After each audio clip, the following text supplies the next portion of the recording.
नमः। अखंड मंडलाकारं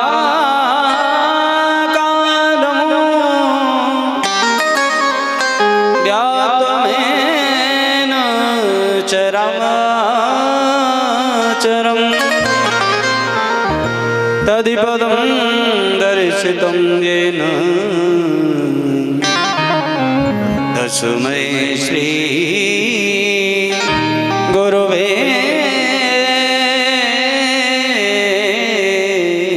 नमः।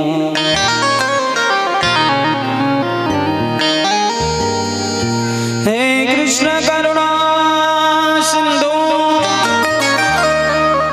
दीनबंधु जगत्पते गोपेश गोपिका कांत राधाकान्त नमोस्तुते। कृष्णाय वासुदेवाय हरे परमात्मने प्रणतक्लेशनाशाय गोविन्दाय नमो नमः। श्री कृष्ण चैतन्य प्रभु नित्यानंद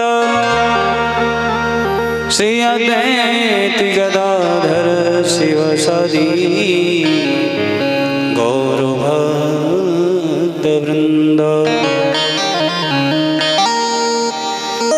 हरे कृष्णा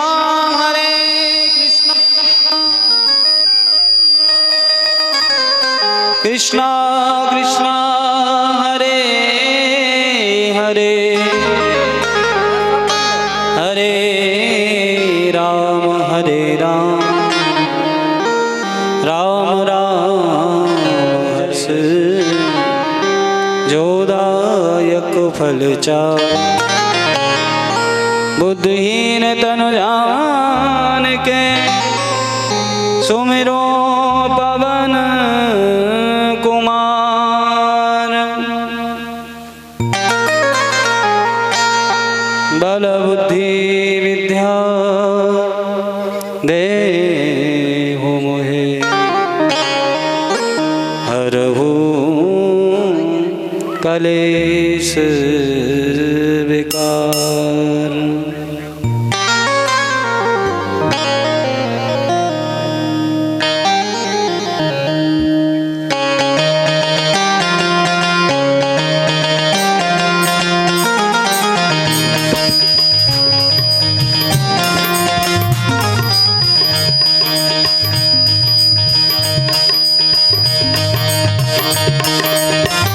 जय हनुमान ज्ञान गुण सागर जय कपीश तिहु लोके रामदूत अतुलित बलधामा जनि पुत्र पवन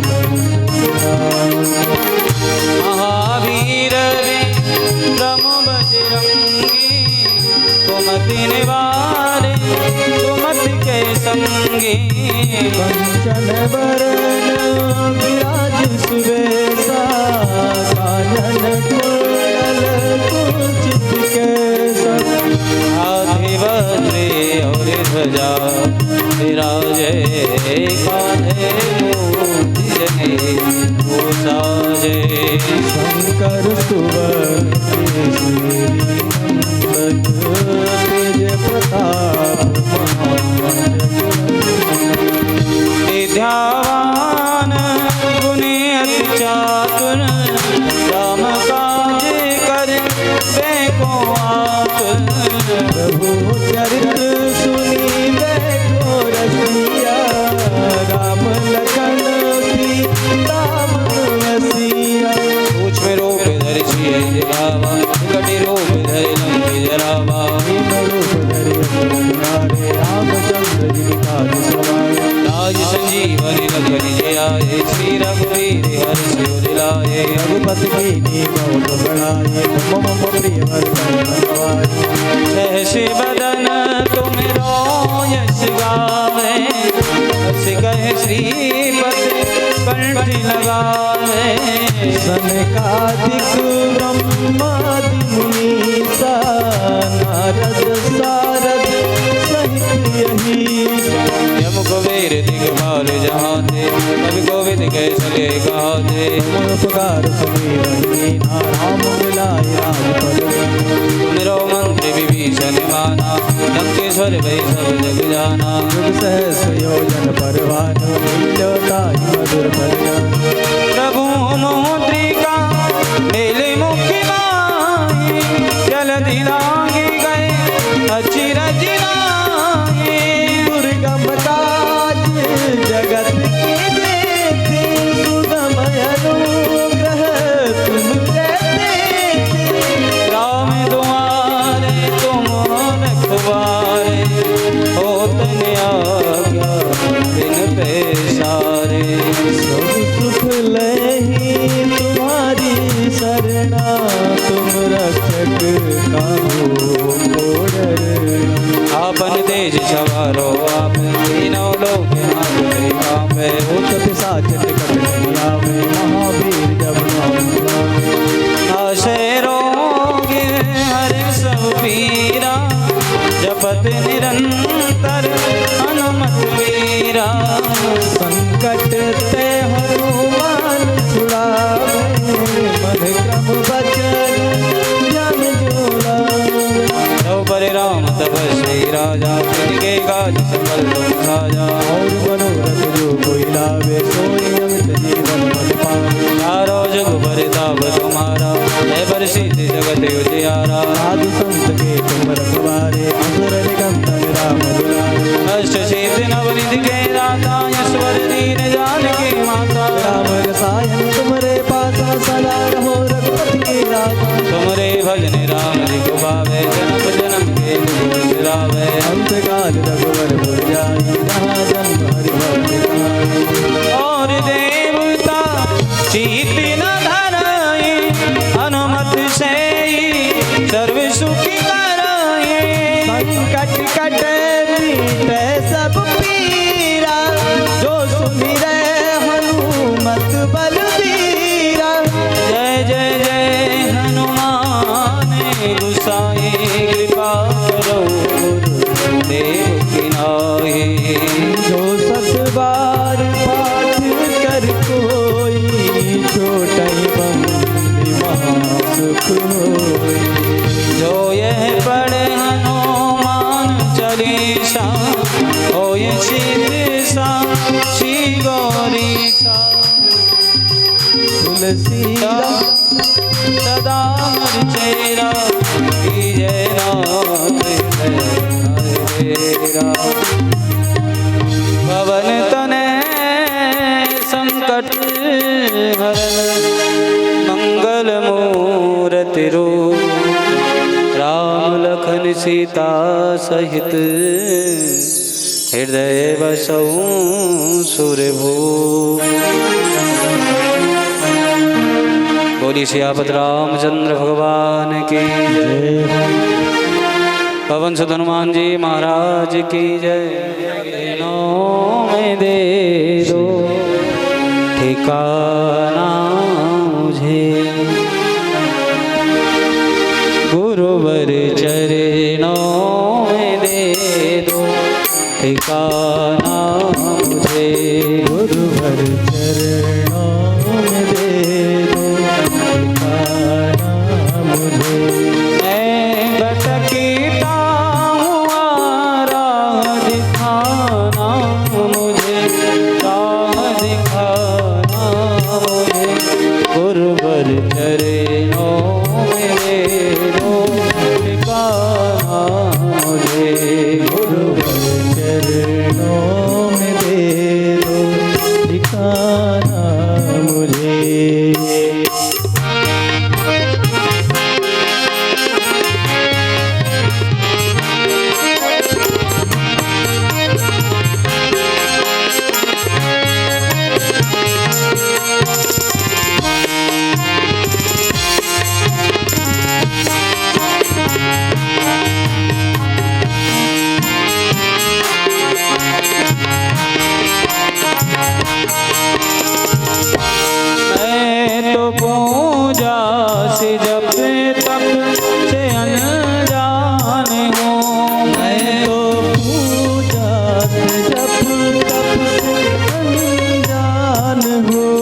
मतलबी लोगों से मैं परेशान हूँ, मतलबी लोगों से परेशान हूँ। कितना भटकाया है ये जमाना मुझे, ये जमाना मुझे। गुरुवर चरणों में दे दो ठिकाना मुझे, गुरुवर चरणों मुझे ठिकाना मुझे। मैं भटकता हूँ दिखाना मुझे, राह दिखाना मुझे। गुरुवर चरणों में दे दो ठिकाना मुझे, गुरुवर चरणों में दे दो ठिकाना मुझे। गुरुवर चरणों में दे दो ठिकाना मुझे, गुरुवर चरणों में दे दो ठिकाना मुझे।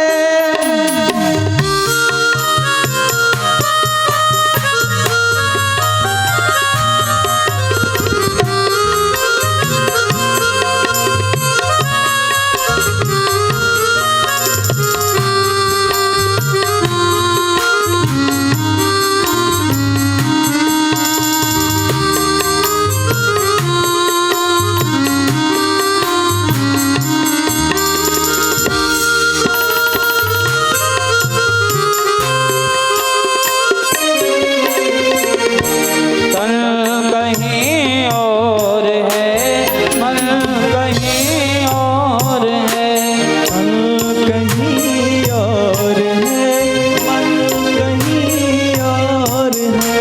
सुख की चाहत की भारी यहाँ दौड़ है, सुख की चाहत की भारी यहाँ दौड़ है। इस समंदरी में अब ना बहाना मुझे, अब ना बहाना मुझे। गुरुवर चरणों में दे दो ठिकाना मुझे, गुरुवर चरणों में दे दो ठिकाना मुझे।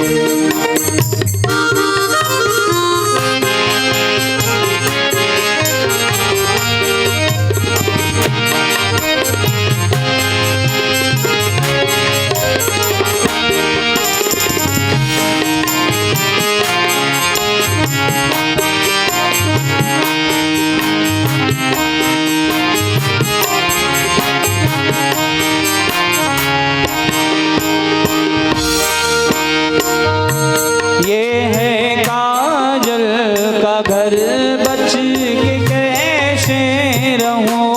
ये है काजल का घर, बच के कैसे रहे। अपनी आवाज दिल की मैं कैसे कहूँ, अपनी आवाज मैं कैसे सहूं। इस मुसीबत से तू ही बचाना मुझे, तू ही बचाना मुझे। गुरुवर चरणों में दे दो ठिकाना मुझे, गुरुवर चरणों में दे दो ठिकाना मुझे। गुरुवर चरणों में दे दो ठिकाना मुझे, गुरुवर चरणों में दे दो ठिकाना मुझे। गुरुवर चरणों में दे दो ठिकाना। आज की जय।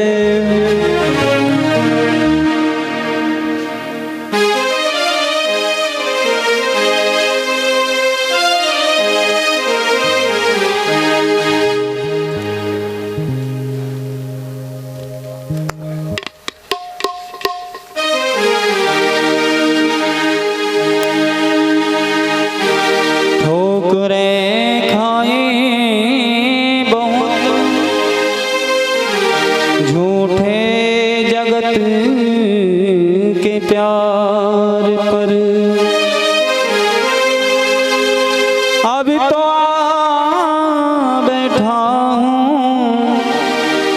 कमलापति तुम्हारे द्वार पर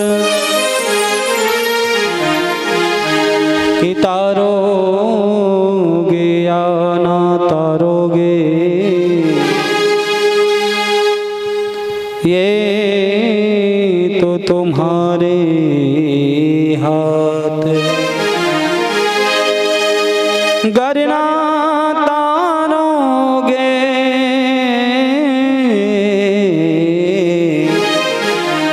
तो बदनामी तुम्हारी नाथ है।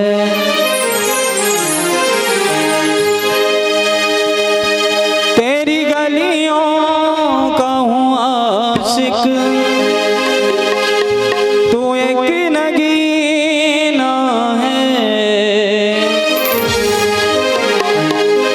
तेरी गलियों का हूँ आशिक, तू एक नगीना है। तेरी गलियों का हूँ आशिक, तू एक नगीना है।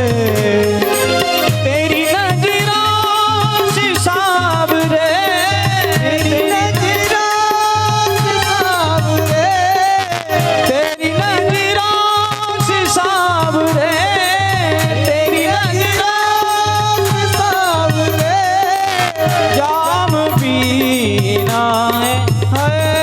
तेरी गलियों का हूँ आशिक, तू एक नगीना है। तेरी गलियों का हूँ आशिक, तू एक नगीना है।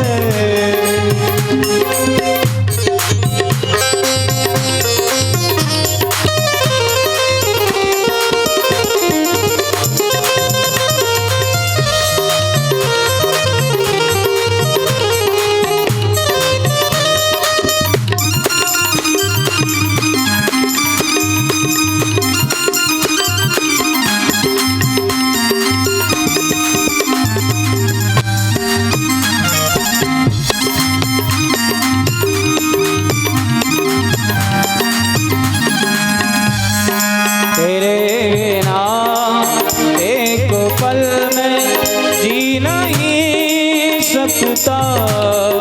तेरे बिना एक पल में जी नहीं सकता।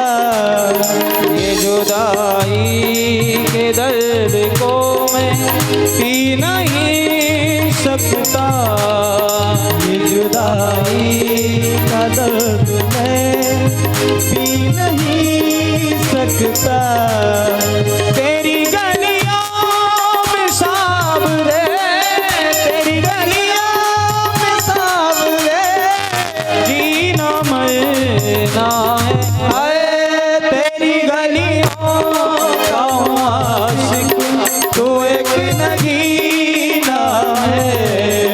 तेरी गलियों का हूँ आशिक, गलियों का हूँ आशिक, तू एक नगीना है। तेरी गलियों का हूँ आशिक, तू एक नगीना है। बोलो श्री वृंदावन बिहारी लाल की जय। जय हो।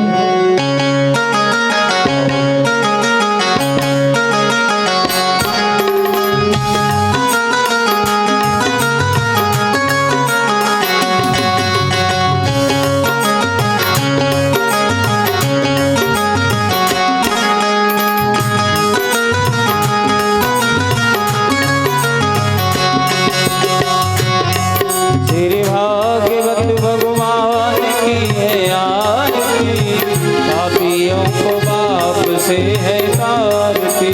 भागवत भगवान की है आरती, पापियों को पाप से है ये अमर ग्रंथ, ये भक्ति पंथ, ये पंचम वेद निराला, अब ज्योति जगाने वाला। ये अमर ग्रंथ, ये मुक्ति पंथ, ये पंचम वेद निराला, तब ज्योति जगाने वाला। हरि नाम यही, हरि धाम यही, हरि नाम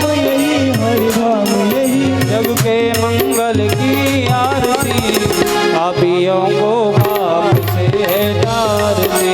भागवत भगवान की है आरती, पापियों को पाप से है तारते।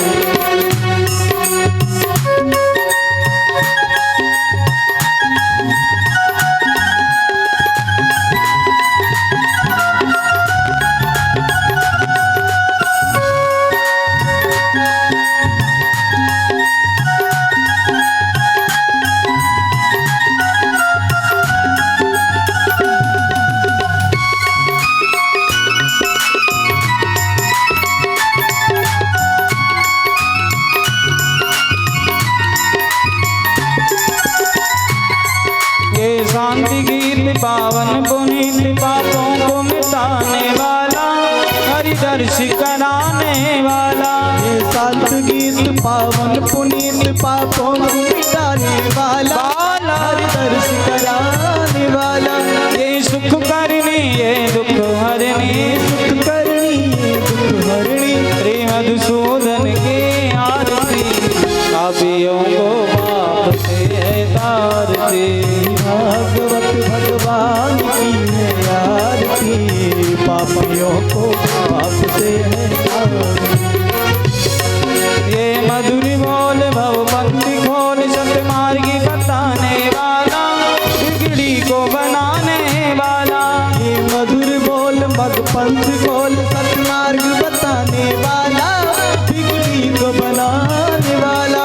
श्री राम यही घनश्याम यही, श्री राम यही घनश्याम यही। श्री प्रभु महिमा की आरती, पापियों को पाप से है तारती। भागवत भगवान की है आरती, पापियों को पाप से है तारती। पापियों को पाप से है तारती। पापियों को पाप से है तारती। पापियों को पाप से है तारती। देवादिवंदनम ओम द्योः शान्तिरन्तरिक्षं शान्तिः पृथिवी शान्तिरापः शान्तिरोषधयः शान्तिः वनस्पतयः शान्तिर्विश्वे देवाः शान्ति ब्रह्म शान्तिः सर्वगुं शान्तिः शान्तिरेव शान्तिः सामा शान्तिरेधिः।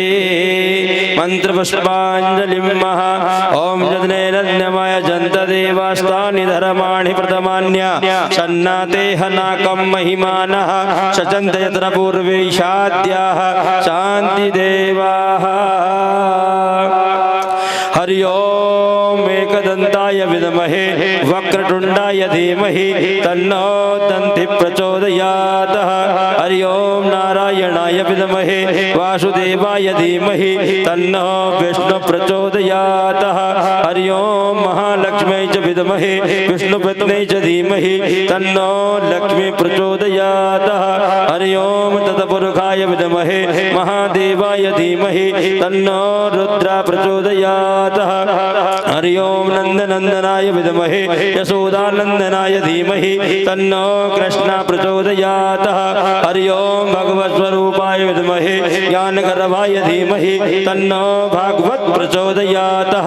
सेवन्ति कामकुल चंपक पाटलब्जै पुण्यागजादिकर भील रसाल पुष्पै बिल्व प्रबाल तुलसी दल मंजरी त्वं पूजयामि जगदीश्वर में प्रसीद। नाना सुगंध पुष्पाणि यथा कालोद्भवानि च पुष्पांजलिर्मया दत्ता ग्रहाणा परमेश्वरः। सुमन सुगंधित सुमन युता सुमन सुगंधि बहार पुष्पांजलि अर्पण करा मरनाथ करो स्वीकार। संगाय सपरिवाराय ससुदाय सशक्तिकाय एष महामंत्र पुष्पांजलिं समर्पयामि। बोल भागवत भगवान की जय, बोल व्यासी महाराज की जय। जय जय श्री राधे, जय जय श्री राधे, जय जय श्री राधे। समारंभा नाथया मुनिमध्यमा अस्मदाचार्य पर्यन्तां वन्दे गुरुपरम्पराम्।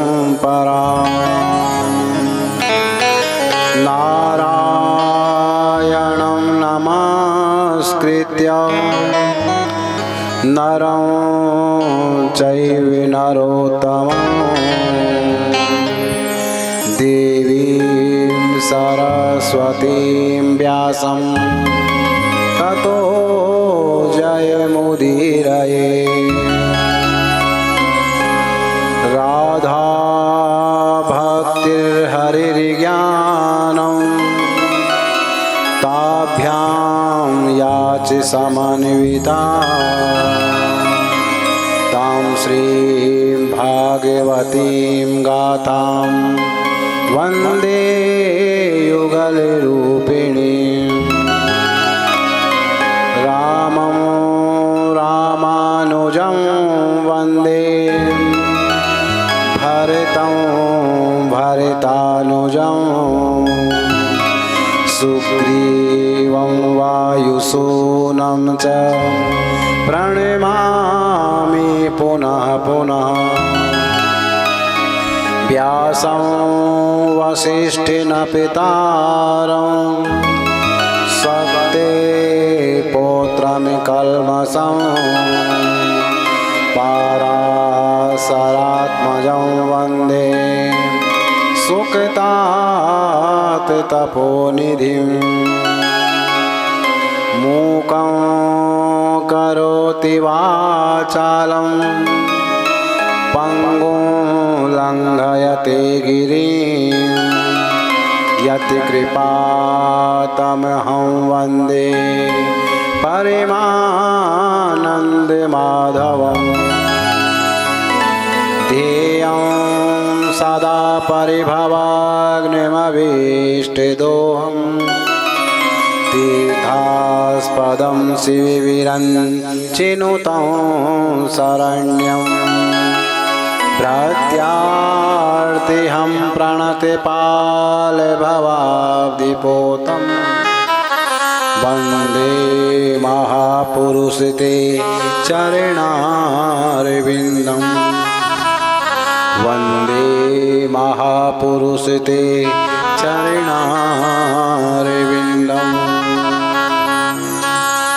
बोलिए भागवत भगवान की जय। बाल कृष्ण लाल की जय। श्री सद्गुरुदेव भगवान की जय। श्री वेदव्यास जी महाराज की जय। श्री सुखदेव जी महाराज की जय। वीर बजरंग बली की जय। स्थान देवताओं की जय। ग्राम देवताओं की जय। द्वारिकाधीश की जय। जय जय श्री राधेश।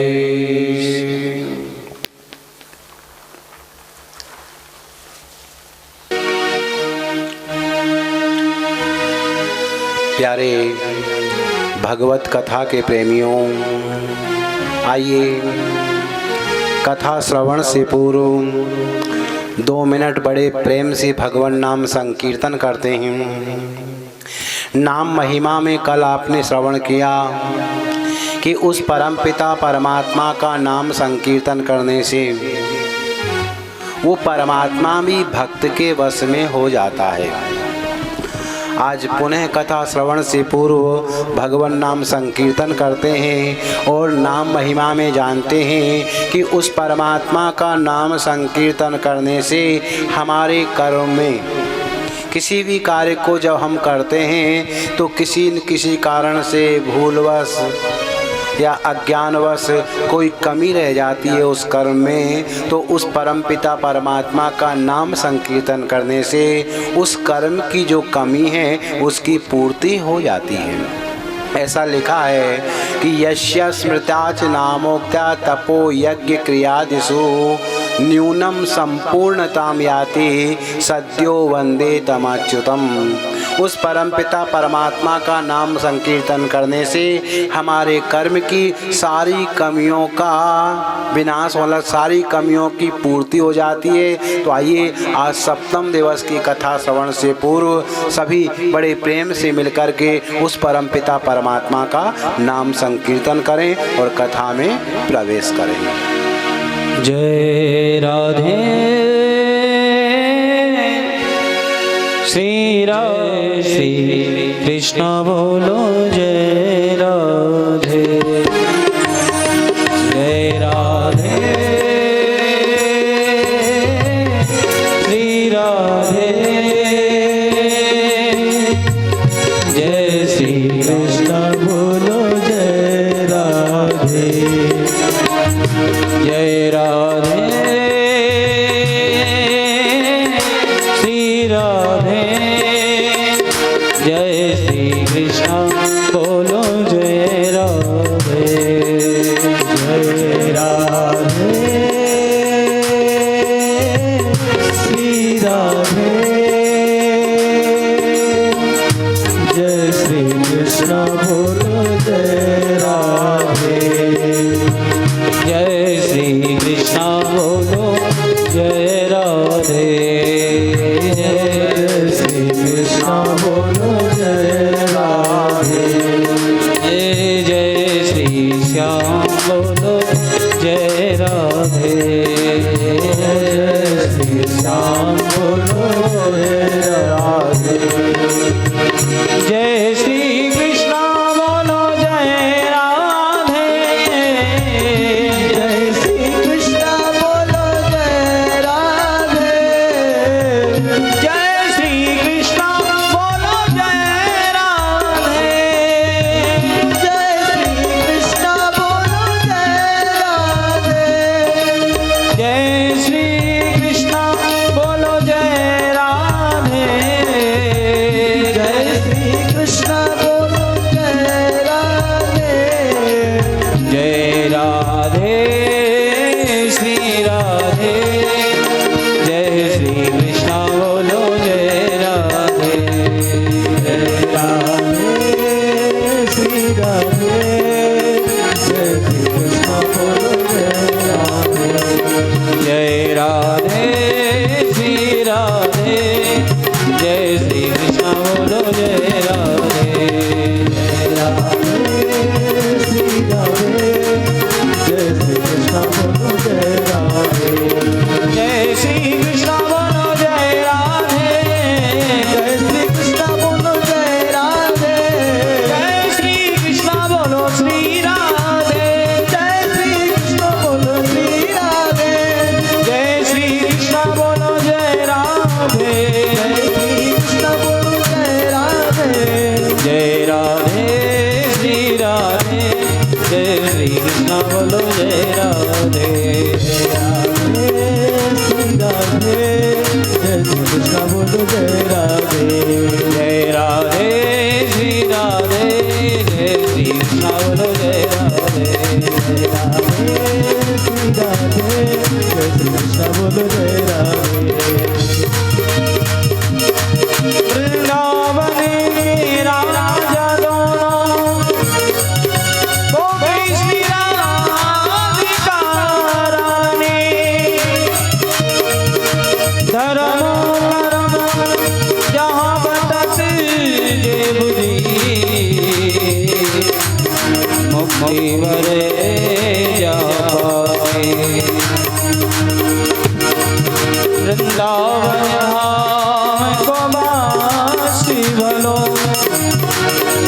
जहाँ पास बहे यमुना पटरानी जो जन नाई के ध्यान धरे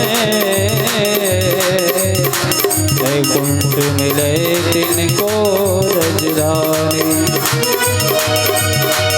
वेद पुराण बखान करे सब संत मुनि तिनके मन माने यमुना यमदूतन तारत है अवतारत है श्री राधिका रानी अवतारत है श्री राधिका रानी अवतारत है श्री राधिका रानी अवतारत है श्री राधिका रानी जय राधे श्री राधे जय श्री कृष्ण बोलो जय राधे श्री राधे कृष्ण बोलो जय राधे जय राधे श्री राधे जय श्री कृष्ण बोलो जय राधे जय राधे श्री राधे जय श्री कृष्ण बोलो जय राधे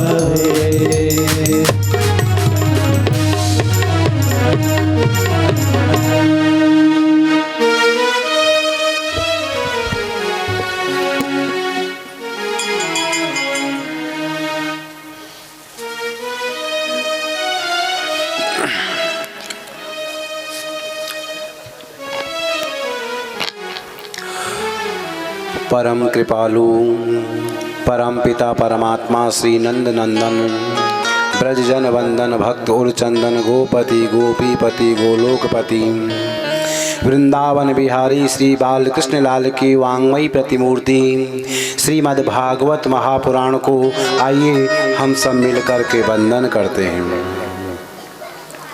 प्यारे हरि कथा के प्रेमियों, भागवत प्रेमियों, श्रीमद् भागवत सप्ताह ज्ञान महायज्ञ का आज सप्तम और अंतिम दिवस शुभारंभ होने जा रहा है। कल छठवें दिन के मंगलमय प्रसंगों में प्रारंभ में आपने रास पंचाध्यायी का वर्णन श्रवण किया। रास पंचाध्यायी के माध्यम से जीव और ब्रह्म दोनों एक हो गए। उसके बाद में भगवान श्री कृष्ण की भागवत की कथाओं के अंतर्गत आपने सभी कथाओं का आनंद लेते हुए कंसवध की कथा श्रवण की। इसके बाद गोपी उद्धव संवाद श्रवण किया। तदुपरांत गोपी उद्धव संवाद श्रवण करने के बाद आपने जो कल अंतिम सत्र में कथा श्रवण की वो भगवान श्री कृष्ण का द्वारकाधीश का रुक्मणी के साथ विवाह, बड़े सुंदर ढंग से इस कथा का श्रवण आपने कल की कथा में किया। प्यारे भगवत प्रेमियों, ये मानव का शरीर जो है ना, परमात्मा ने बहुत बड़ी कृपा हमारे ऊपर जब की। कब हो कि कर करुणा नर देही, वो परमात्मा जब बहुत बड़ी कृपा इस जीव के ऊपर करते हैं ना, तो मानव का शरीर देते हैं।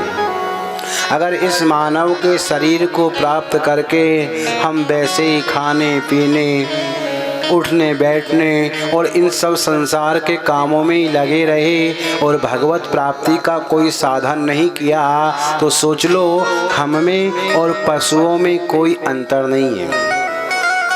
हम खाते पीते हैं, पशु भी खाते पीते हैं। हम चलते फिरते हैं, वो भी चलते फिरते हैं। हम बच्चे पैदा करते हैं, वो भी करते हैं। हम धन कमाते हैं, पशु भी कमाते हैं। पशुओं में और हम में केवल इतना फर्क है कि हम जानते हैं कि हम कहाँ से आए हैं, हमें कहाँ वापस लौट कर के जाना है, और जितने दिन के लिए इस मानव के शरीर को हमने प्राप्त किया है और अंतिम समय जा कर के वहाँ पर हमें जवाब देना होगा। केवल मानव ही इस बात को जानता है।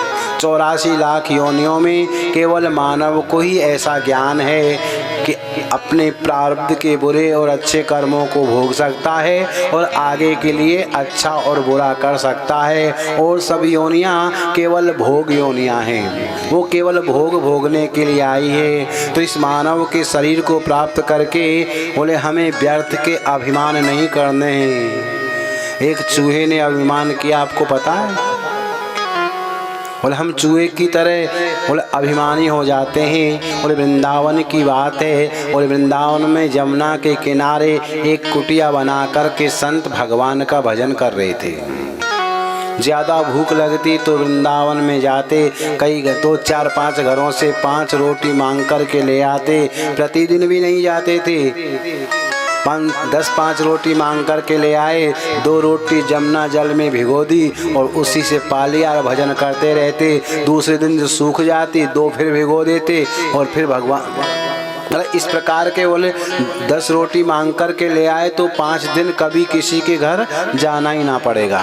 इस प्रकार मधुकरी करते और अपनी कुटिया में भजन करते थे।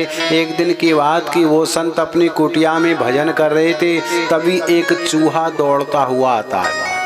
बड़ा घबराता हुआ चूहा आता है और चूहा संत की गोदी में चढ़ जाता है। संत की आंखें खुली, भजन कर रहे थे, चूहा है, शरण में आया है। संत ने चूहे की भाषा में उससे पूछा, बोले क्या बात है, क्यों इस प्रकार से गोदी में चढ़ा है? चूहा कहता है महाराज मेरी रक्षा करो। क्या हुआ? बोले मुझे बिल्ली मार रही है, अगर आप नहीं बचाओगे तो बिल्ली मुझे मार करके खा जाएगी। जैसे संत ने बिल्ली की ओर देखा और बिल्ली दूर पर खड़ी हो गई, लेकिन चूहा जा नहीं रहा। संत ने कहा तुम जाओ, और नहीं महाराज आपके पास से चला जाऊंगा तो फिर बिल्ली खा जाएगी। तो चाहते क्या हो मुझसे? बोले अगर आप मेरे ऊपर कृपा करना चाहते हो ना तो मुझे चूहे से बिल्ली बना दो, फिर मुझे बिल्लियों से कोई खतरा नहीं होगा।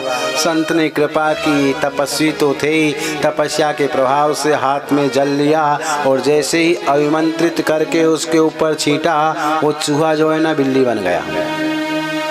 तपस्या का प्रभाव था। और जैसे ही वो चूहा बिल्ली बना तो बिल्ली बन करके वो गांव में घूम रहा था तो एक कुत्ते ने पीछा किया। और जैसे ही कुत्ते ने पीछा किया तो फिर वो संत के पास भाग करके गया कुटिया में, और जाकर के संत की गोदी में चढ़ गया। वो बिल्ली बन गया ना चूहे से, वो बिल्ली संत की गोदी में चढ़ गई। संत ने कहा पहचान लिया। बोले अब क्या हुआ? बोले मुझे कुत्ता परेशान कर रहा है। बोले अब क्या करें? बोले मुझे कुत्ता बना दो, फिर मुझे कोई खतरा नहीं होगा। संत ने तपस्या के प्रभाव से पहले चूहे को बिल्ली, अब बिल्ली से कुत्ता बना दिया। और कुत्ता बनकर एक बार वो जंगल में घूम रहा था तो किसी शेर ने उसका पीछा किया। अब वो चूहा जो कुत्ता बन गया था दौड़ता दौड़ता फिर संत के पास में आया, महाराज रक्षा करो। अब क्या हुआ? बोले आज तो मुझे शेर मार ही डालता, मेरी रक्षा कीजिए। जैसे तैसे प्राण बचा करके आया हूँ। बोले अब क्या चाहते हो? बोले मुझे शेर बना दो, फिर कोई खतरा नहीं रहेगा। संत ने कृपा की, जल अभिमंत्रित करके उस चूहे को पहले बिल्ली बनाया, बिल्ली से कुत्ता बनाया और अब शेर बना दिया। और जैसे ही वो चूहा धीरे धीरे शेर बना तो सोचने लगा ये संत तो बड़ा चमत्कारी है, इसने कृपा करके मुझे चूहे से धीरे धीरे शेर बना दिया। अगर किसी दिन ये नाराज हो गया तो फिर मुझे शेर से चूहा बना सकता है। इसके लिए मेरी समझदारी इसी में ही किस बाबा जी को खा जाऊं। ऐसा भाव उसके मन में आया और जैसे ही बाबा जी की ओर झपटा, बाबा समझ गए, तुरंत जल ले करके छींटा मारा और चूहा का चूहा ही बना दिया। यही हम करते हैं। परमात्मा बड़ी कृपा करके हमें मानव का शरीर देते हैं और हम प्राप्त भी कर लेते हैं, लेकिन इस 84 के चक्कर में, धन कमाने के चक्कर में, बेटा बेटी और परिवार के चक्कर में, जिस परमपिता परमात्मा ने इस आवागमन से छुटकारा प्राप्त करने के लिए मानव का शरीर दिया है ना, इसे हम वैसे ही निकाल देते हैं। कहीं ये नहीं लिखा कि धन मत कमाओ, खूब धन कमाओ, जितना कमा सकते हैं धन कमाओ और अपने धन का कुछ हिस्सा उल धर्म के कार्यों में भी लगाते रहो, लेकिन घर के प्रत्येक कार्य को करते समय उस परम पिता परमात्मा को मत भूलो, उसका स्मरण करते रहो। हम गलती क्या करते हैं? हम गलती क्या करते हैं? उल केवल धन का अभिमान में आकर के भगवान का भजन ही नहीं, अगर दूसरा भी करता है ना तो उसकी भी मजाक उड़ाना आरंभ कर देते हैं। धन कमाओ, कहीं भी ऐसा नहीं लिखा कि धन नहीं कमाना चाहिए।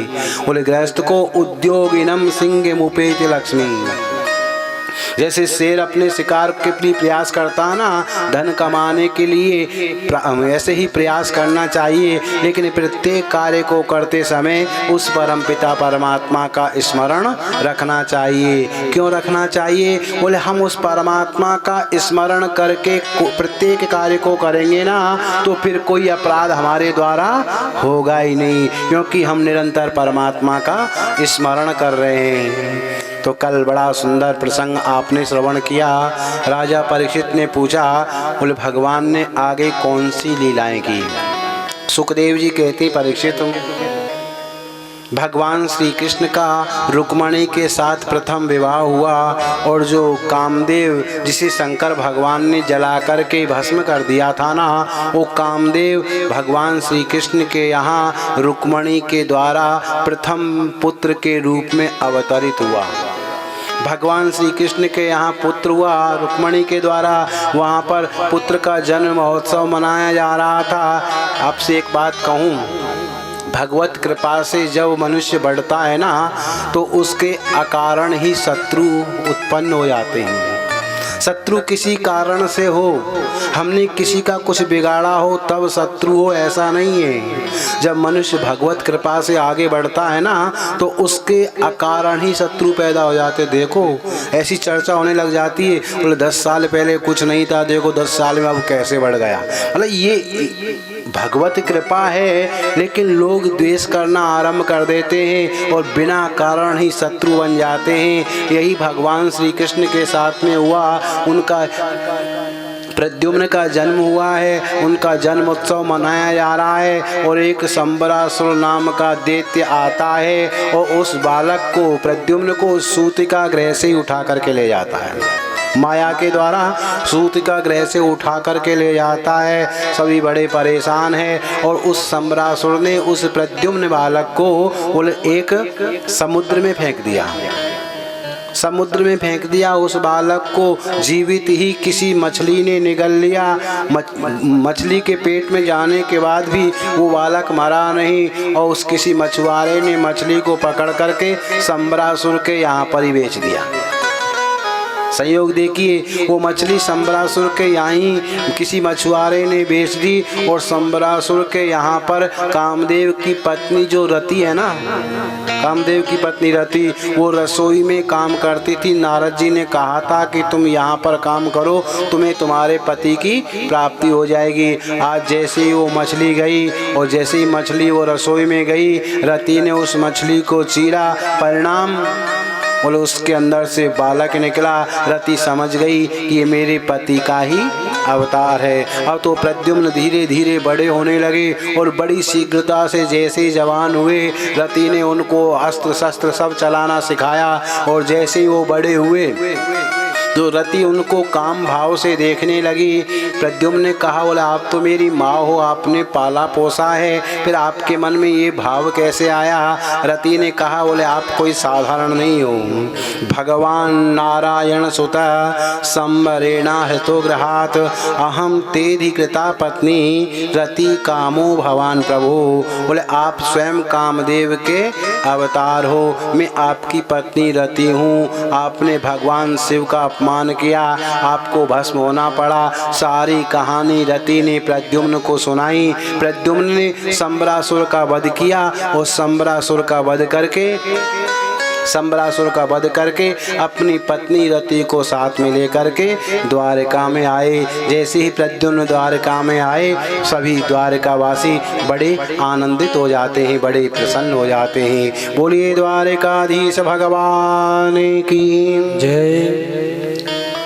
राजा परीक्षित ने प्रश्न किया, बोले गुरुजी मैंने तो कुछ और ही सुना है। बोले क्या सुना आपने? बोले मैंने तो ऐसा सुना है कि भगवान श्री कृष्ण के 16,108 विवाह हुए हैं। ये सच है क्या? श्री सुखदेव जी महाराज कहते हैं, राजन तुमने जो कुछ सुना है ना वो 100% सही है। भगवान के 16,108 विवाह हुए। बोले भगवान, अगर भगवान के विवाहों का थोड़ा वर्णन करने की कृपा करें, बड़ा अच्छा लगेगा।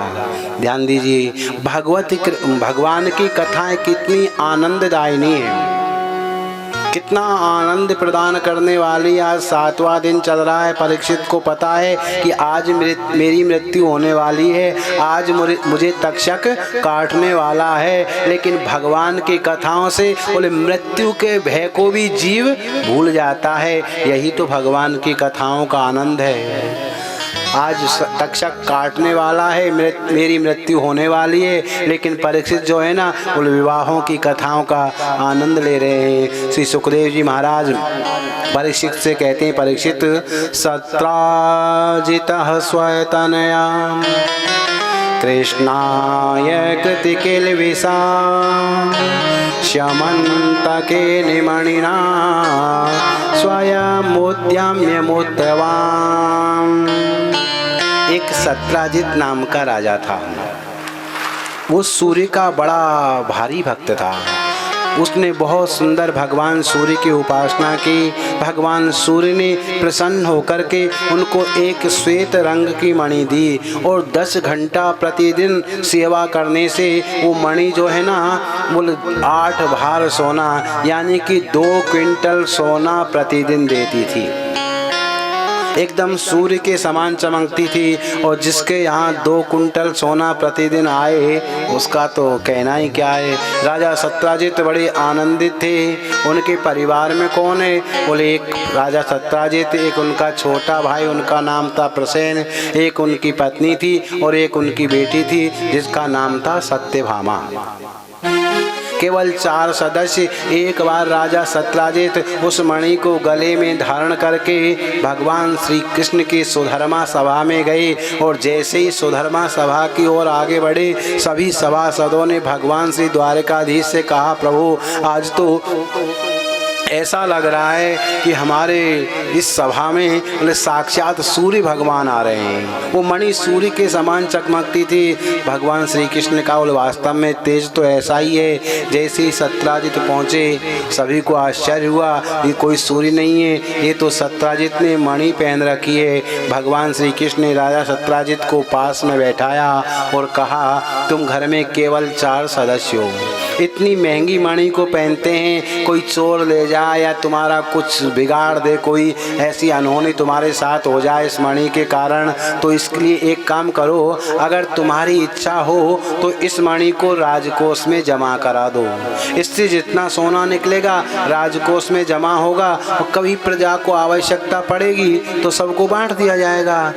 भगवान श्री कृष्ण ने कहा, लेकिन सत्राजित मना कर देता है। भगवान कहते हैं, बोल हम जबरदस्ती नहीं करेंगे, जैसी तुम्हारी इच्छा। सत्राजित मणि को लेकर के चला जाता है। दूसरे दिन सत्राजित का एक भाई है जिसका नाम है प्रसेन, वो उस मणि को गले में पहन करके वो जंगल में शिकार खेलने के लिए गया। जैसे वो जंगल में शिकार खेलने के लिए गया, प्रसेन को किसी शेर ने मार दिया और मणि को छीन लिया।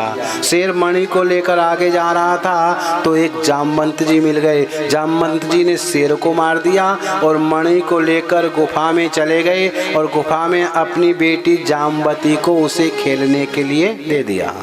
जब प्रसेन लौट करके नहीं आया, जब प्रसेन मणि द्वारकाधीश ने मुझसे मांगी थी और मैंने मना कर दी, हो सकता है कि उस मणि को लेने के लिए द्वारकाधीश ने मेरे भाई को कुछ कर दिया हो और गलती ये हो गई कि ऐसा विचार करके उसने ये बात अपनी देवी जी को बता दिया और देवियों के कान में कहीं बात चली जाए तो बिना पैसे का ही प्रचार है।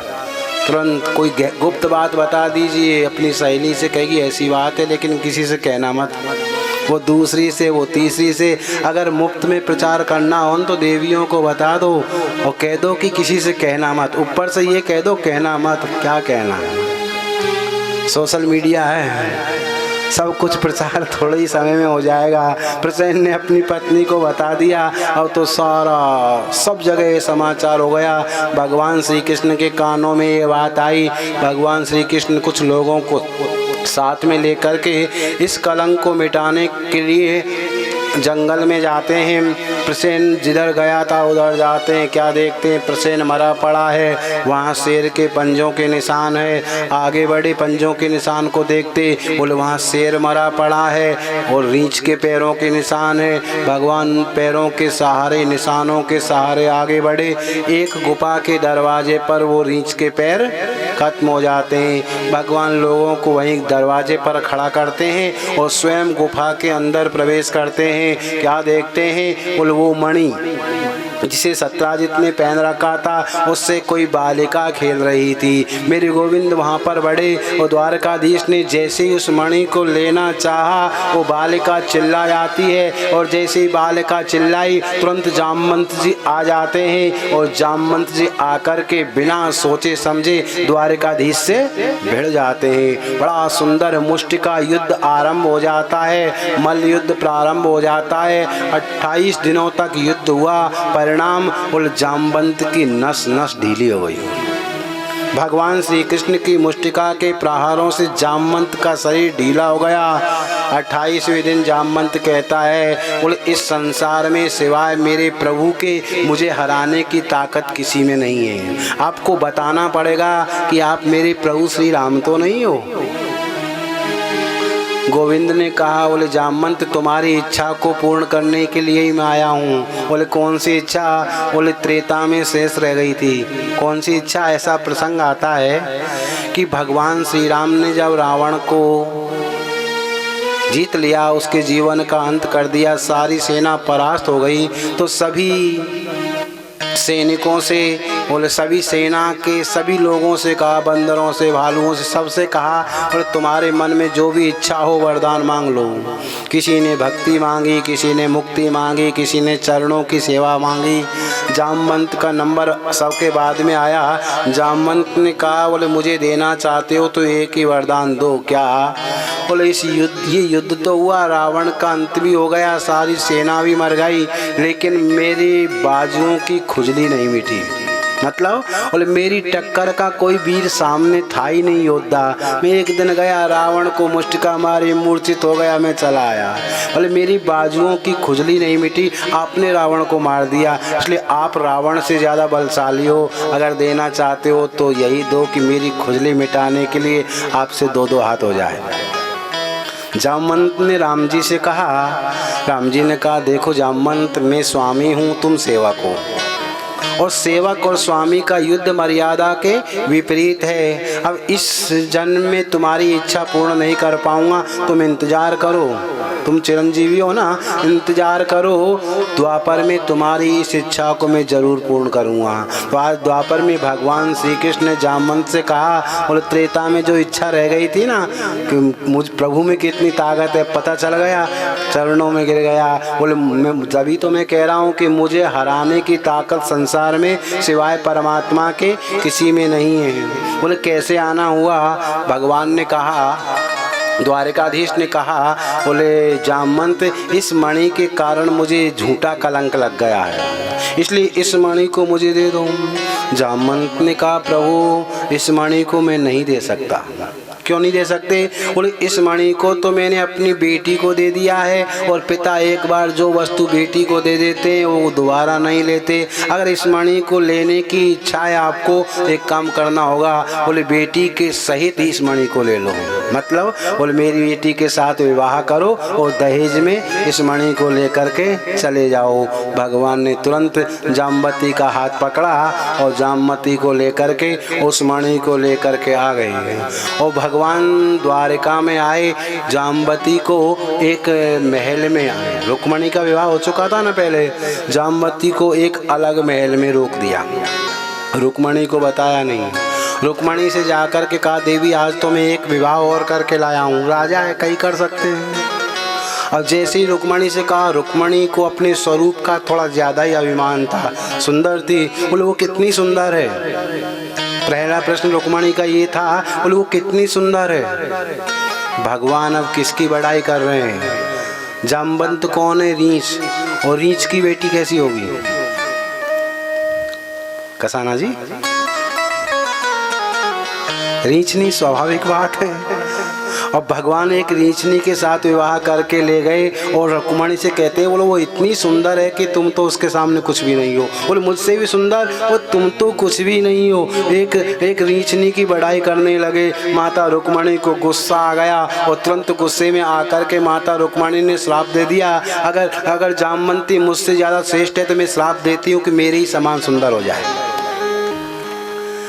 जामवती को श्राप जो है ना वो वरदान का काम कर गया और रीछनी से बड़ी सुंदर हो गई। बोलिए भक्तवत्सल भगवान की जय। भगवान का दूसरा विवाह जामवती के साथ में हुआ।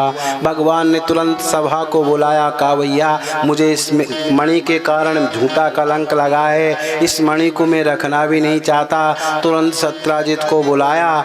दहेज में मिली थी लेकिन दहेज की चीज भी सत्राजित को लौटा दी। बोले कहीं लोग कुछ सब प्रकार के होते हैं, कुछ न कुछ कहते ही रहते हैं। मणि को सत्राजित को लौटा दिया। सत्राजित मणि को लेकर के घर चला गया, बड़ा परेशान हो गया। बोले मैंने द्वारकाधीश को झूठा कलंक लगा दिया, अब लोग मेरा सम्मान नहीं करेंगे, इसके लिए मुझे कुछ सोचना चाहिए। दूसरे दिन बोले वो सत्राजित अपनी बेटी सत्यभामा को लेकर के भगवान के पास में आता है। आकर निवेदन करता है, मन में विचार किया अगर अपनी बेटी का विवाह द्वारकाधीश से करूँगा तो लोग मेरा अपमान नहीं सम्मान करेंगे, क्योंकि मैं ससुर बन जाऊँगा। यही सोचा। दूसरे दिन भगवान श्री कृष्ण के पास में आता है और अपनी बेटी सत्यभामा का हाथ द्वारकाधीश के हाथ में दे दिया और मणि दहेज के रूप में दे दी। एक ही दहेज से 2 शादी। गंगा शंकर जी बड़ा अच्छा सिस्टम है। और एक ही दहेज से और 2 शादी विवाह हो गई। भगवान ने उस मणि को ले तो लिया, लेकिन फिर भी मणि को वापस कर दिया। भगवान कहते विचार करते हैं, बोले कहीं ऐसा नहीं कि संसारी लोग कहना आरंभ कर दे कि भगवान ने ये 2 कुंटल सोना प्रतिदिन देती है इसलिए इस मणि के लोभ में विवाह कर लिया। बोले विवाह तो कर लिया, लेकिन फिर भी उस मणि को सत्यजित को ही वापस कर दिया।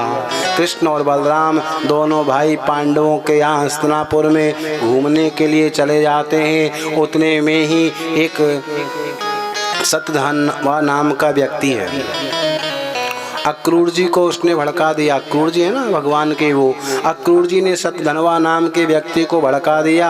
बोले सत्यजित के पास मणि है, प्रतिदिन 2 कुंटल सोना देती है, कृष्ण और बलराम बाहर गए हुए हैं, तुम सत्यजित को मार करके मणि ले लो, बड़ा आनंद हो जाएगा। और सत्यधनवा मूर्खता बातों में आ गया, उन्होंने सत्यजित को मार दिया, मणि को ले लिया। अब जैसे ही सत्यजित को सत्यधनवा ने मारा, अपने पिता के मर जाने का समाचार सुनते ही वो सत्यभामा रोती रोती वहीं पहुंच गई। कहाँ? बोले हस्तिनापुर में पहुंच गई। कोई बड़ी खतरनाक होती है ना, छोड़ती नहीं। सत्यधनवा के अपने पिता की मृत्यु के पश्चात जो सत्यभामा है वो वहीं पर हस्तिनापुर पहुंच जाती है और जाकर के पतिदेव यानी कि द्वारकाधीश से कहती है, बोला आप पांडवों के साथ बड़े आनंद से हैं और मेरे पिताजी को किसी सत्यधनवा नाम के व्यक्ति ने मार दिया और यहाँ आप बड़े आराम से रह रहे हो। जैसे ही अपने ससुर की मृत्यु का समाचार सुना, भगवान आंसू बहाने लगे। और आप भी ध्यान रखना, अपने पिताजी चले जाए तो रोना या मत रोना, कोई फर्क नहीं पड़ेगा, कोई कुछ नहीं कहेगा। और देवी जी के चले जाएं तो भले झूठे के ही बहाना 1-2 आंसू बहा देना, नहीं तो ठंडी खानी पड़ेगी, गरम गरम नहीं मिलेगी।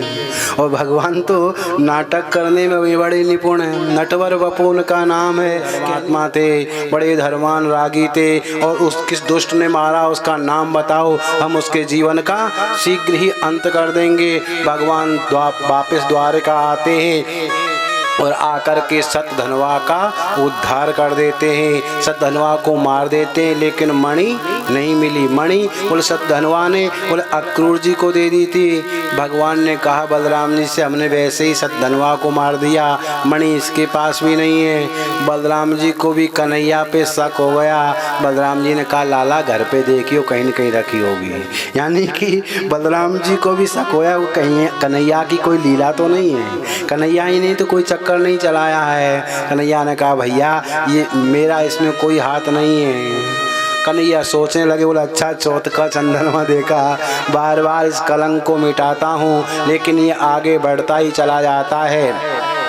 इसके बाद उधर अक्रूर जी के पास मणि थी, तो अक्रूर जी का तो कहना ही क्या, रोज यज्ञ करते हैं, ब्राह्मणों को सोने की थाली, सोने के गिलास, सोने के लोटा इस प्रकार दान में दे रहे हैं। भगवान तुरंत सत्यधनवा अक्रूर जी के पास में जाते हैं और कहते हैं चाचा जी बड़े यज्ञ हो रहे हैं। अक्रूर जी सोचा पुराना रखा है। बोले रोज ब्राह्मणों को सोने की थाली में भोजन कराते हैं। बोले पुराना रखा था। बोले रोज उनको सोने की थाली दक्षिणा में दे दी जाती है, दूसरे दिन नई थाली बनती है, वो पुराना रखा था। भगवान ने कहा चाचा जी मैं अच्छी तरह से जानता हूँ कि ससुर जी की मणि आपके पास में है, या तो राजी से दे दो, नहीं तो गैर राजी से लेना। जितना अच्छी तरह कृष्ण जानता है ना, शायद दुनिया में दूसरा नहीं जानता होगा। दे रहे हो या वैसे लूं? तुरंत अक्रूर जी ने मणि को ला करके भगवान को समर्पित कर दिया। भगवान ने सभा बुला करके उस मणि को अक्रूर जी को ही दे दिया। कहा इस मणि की सेवा 10 घंटा तुम करोगे और इसमें से जो सोना निकलेगा उसे तोल करके राजकोष में जमा कराओगे। अक्रूर जी ने सोचा सेवा मैं करूँगा 10 घंटा और सोना राजकोष में जमा कराऊंगा, लेकिन राजा का आदेश है। भगवान दोबारा हस्तिनापुर चले जाते हैं। हस्तिनापुर में भगवान अर्जुन के साथ यमुना के किनारे घूम रहे थे, रथ में बैठे थे। भगवान क्या देखते हैं? बोले एक कोई बालिका यमुना के किनारे तपस्या कर रही थी, भगवान का भजन कर रही थी।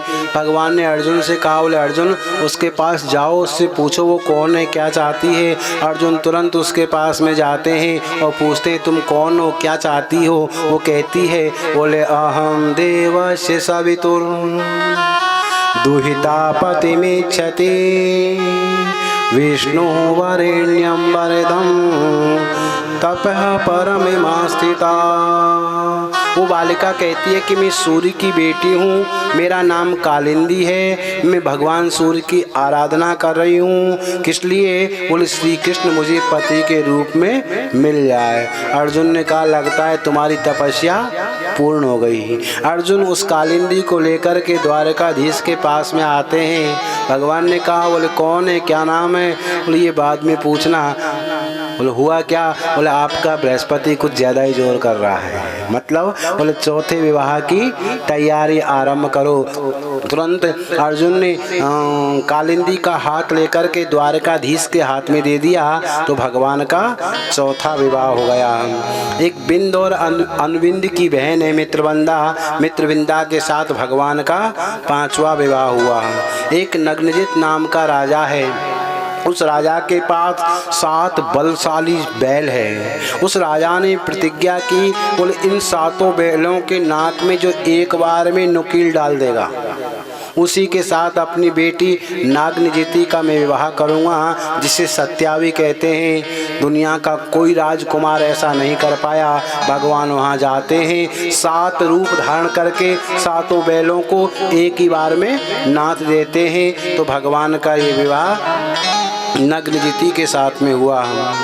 एक भगवान की बुआ जी है भद्रा, उसकी बेटी है बुआ जी, भगवान की बुआ जी है श्रुतकीर्ति, उसकी बेटी है भद्रा। उस भद्रा के साथ भगवान का 7वां विवाह हुआ और 8वां विवाह भगवान का लक्ष्मणा के साथ में हुआ। ये भगवान की 8 पटरानियाँ हैं। एक भौमासुर नाम का राजा था, वो बड़ा बलशाली था लेकिन बड़ा दुष्ट भी था। वो जिस किसी राजा के यहाँ जाता उसी राजा को पराजित कर देता और उसकी जो पुत्री है ना उसका अपहरण करके अपने राजमहल में बंद कर देता। उसने मन में प्रतिज्ञा की थी, क्या? बोले इन राजकुमारियों की संख्या 20,000 हो जाएगी तो एक बार में ही इनके साथ विवाह करूँगा। भगवान के पास में ये संदेश आया।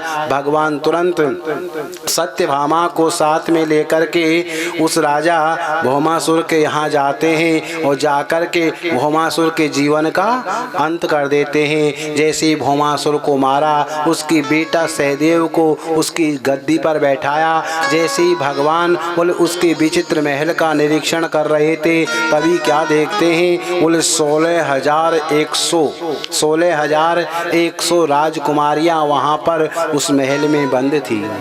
भगवान ने पूछा, बोले ये सब राजकुमारियाँ यहाँ कैसे आई? तो वहाँ पता चला कि हमारे महाराज बड़े दुष्ट थे। जिस किसी राजा के यहाँ जाते उसे पराजित करके उसकी पुत्री का अपहरण करके ले आते थे। उनका संकल्प था कि इनकी संख्या 20,000 हो जाएगी तो इनके साथ विवाह करूँगा। आपने बीच में मार दिया, बहुत अच्छा किया, ये आपने बहुत बढ़िया किया। भगवान ने उन राजकुमारियों को देखा और उन राजकुमारियों ने भगवान को देखा। भगवान ने मन में विचार किया, बोले इन 16,100 राजकुमारियों का अब जीवन अंधकार में चला जाएगा। इनके पास दो ही रास्ते हैं क्या? बोले या तो ये गलत रास्ते पर जाएंगी या आत्महत्या करेंगी, क्योंकि भौमासुर के यहाँ बंद रहने की वजह से दुनिया का कोई राजकुमार विवाह तो करेगा नहीं। भगवान ने बड़े मानवीय गुणों का परिचय दिया। उन 16,100 राजकन्याओं को देखा। उन राजकन्याओं ने मन ही मन श्री कृष्ण को पति बनाना चाहा। बोले आप ही हमें स्वीकार कर लीजिए। भगवान ने उनकी प्रार्थना को स्वीकार कर लिया, उनके भाव को समझ लिया और 16,100 राजकुमारियों को पत्नी के रूप में वर्ण कर लिया और 16,100 रूप धारण करके इतने मंडप बने और तुरंत सबके साथ एक ही बार में विवाह कर लिया। अब तो 16,100 राजकुमारियां बड़ी आनंदित हो जाती है और आनंदित होकर के भगवान से प्रार्थना करती है, गोविंद आपने बड़ी कृपा की, हमें अपना लिया, नहीं तो हमारा जीवन अंधकार में चला जाता। आइए सारी 16,100 राजकुमारियां कृष्ण पत्नियां भगवान की प्रार्थना कर रही है, हम भी उनके साथ प्रार्थना करें। आपने अपना बनाया मेहरबानी आपकी। आइए सब मिलकर के प्रार्थना करें। आपने अपना बनाया, आपने अपना बनाया मेहरबानी आपकी। आपने अपना बनाया, आपने अपना बनाया मेहरबानी आपकी। शीशे को हीरा बनाया मेहरबानी आपकी। आपने अपना बनाया मेहरबानी आपकी। शीशे को हीरा बनाया, शीशे को हीरा बनाया मेहरबानी आपकी। आपने अपना बनाया मेहरबानी आपकी। आपने अपना बनाया मेहरबानी आपकी।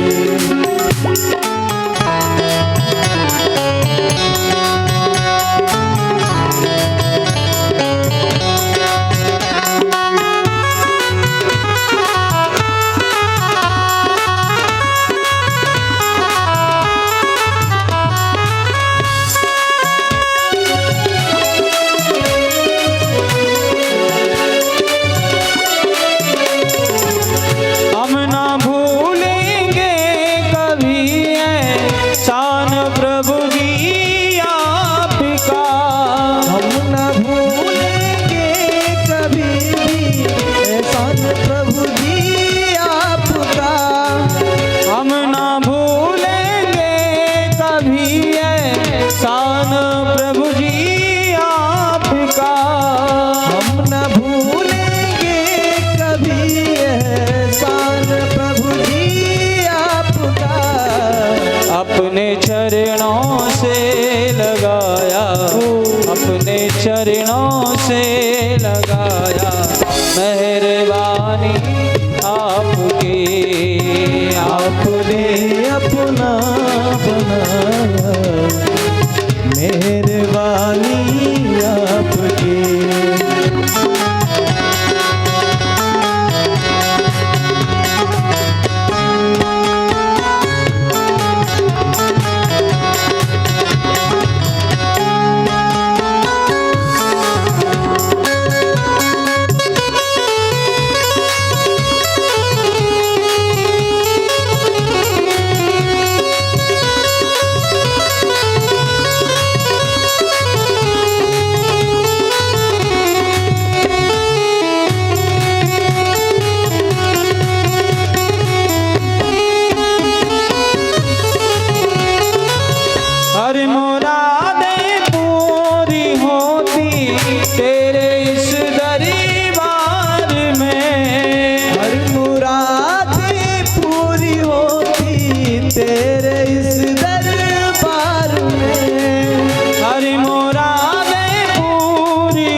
मुकुंद हर जोबा पर आज गोविंद है कहानी आपकी। आपने अपना बनाया मेहरबानी आपकी। आपने अपना बनाया मेहरबानी आपकी। आपने अपना बनाया मेहरबानी आपकी।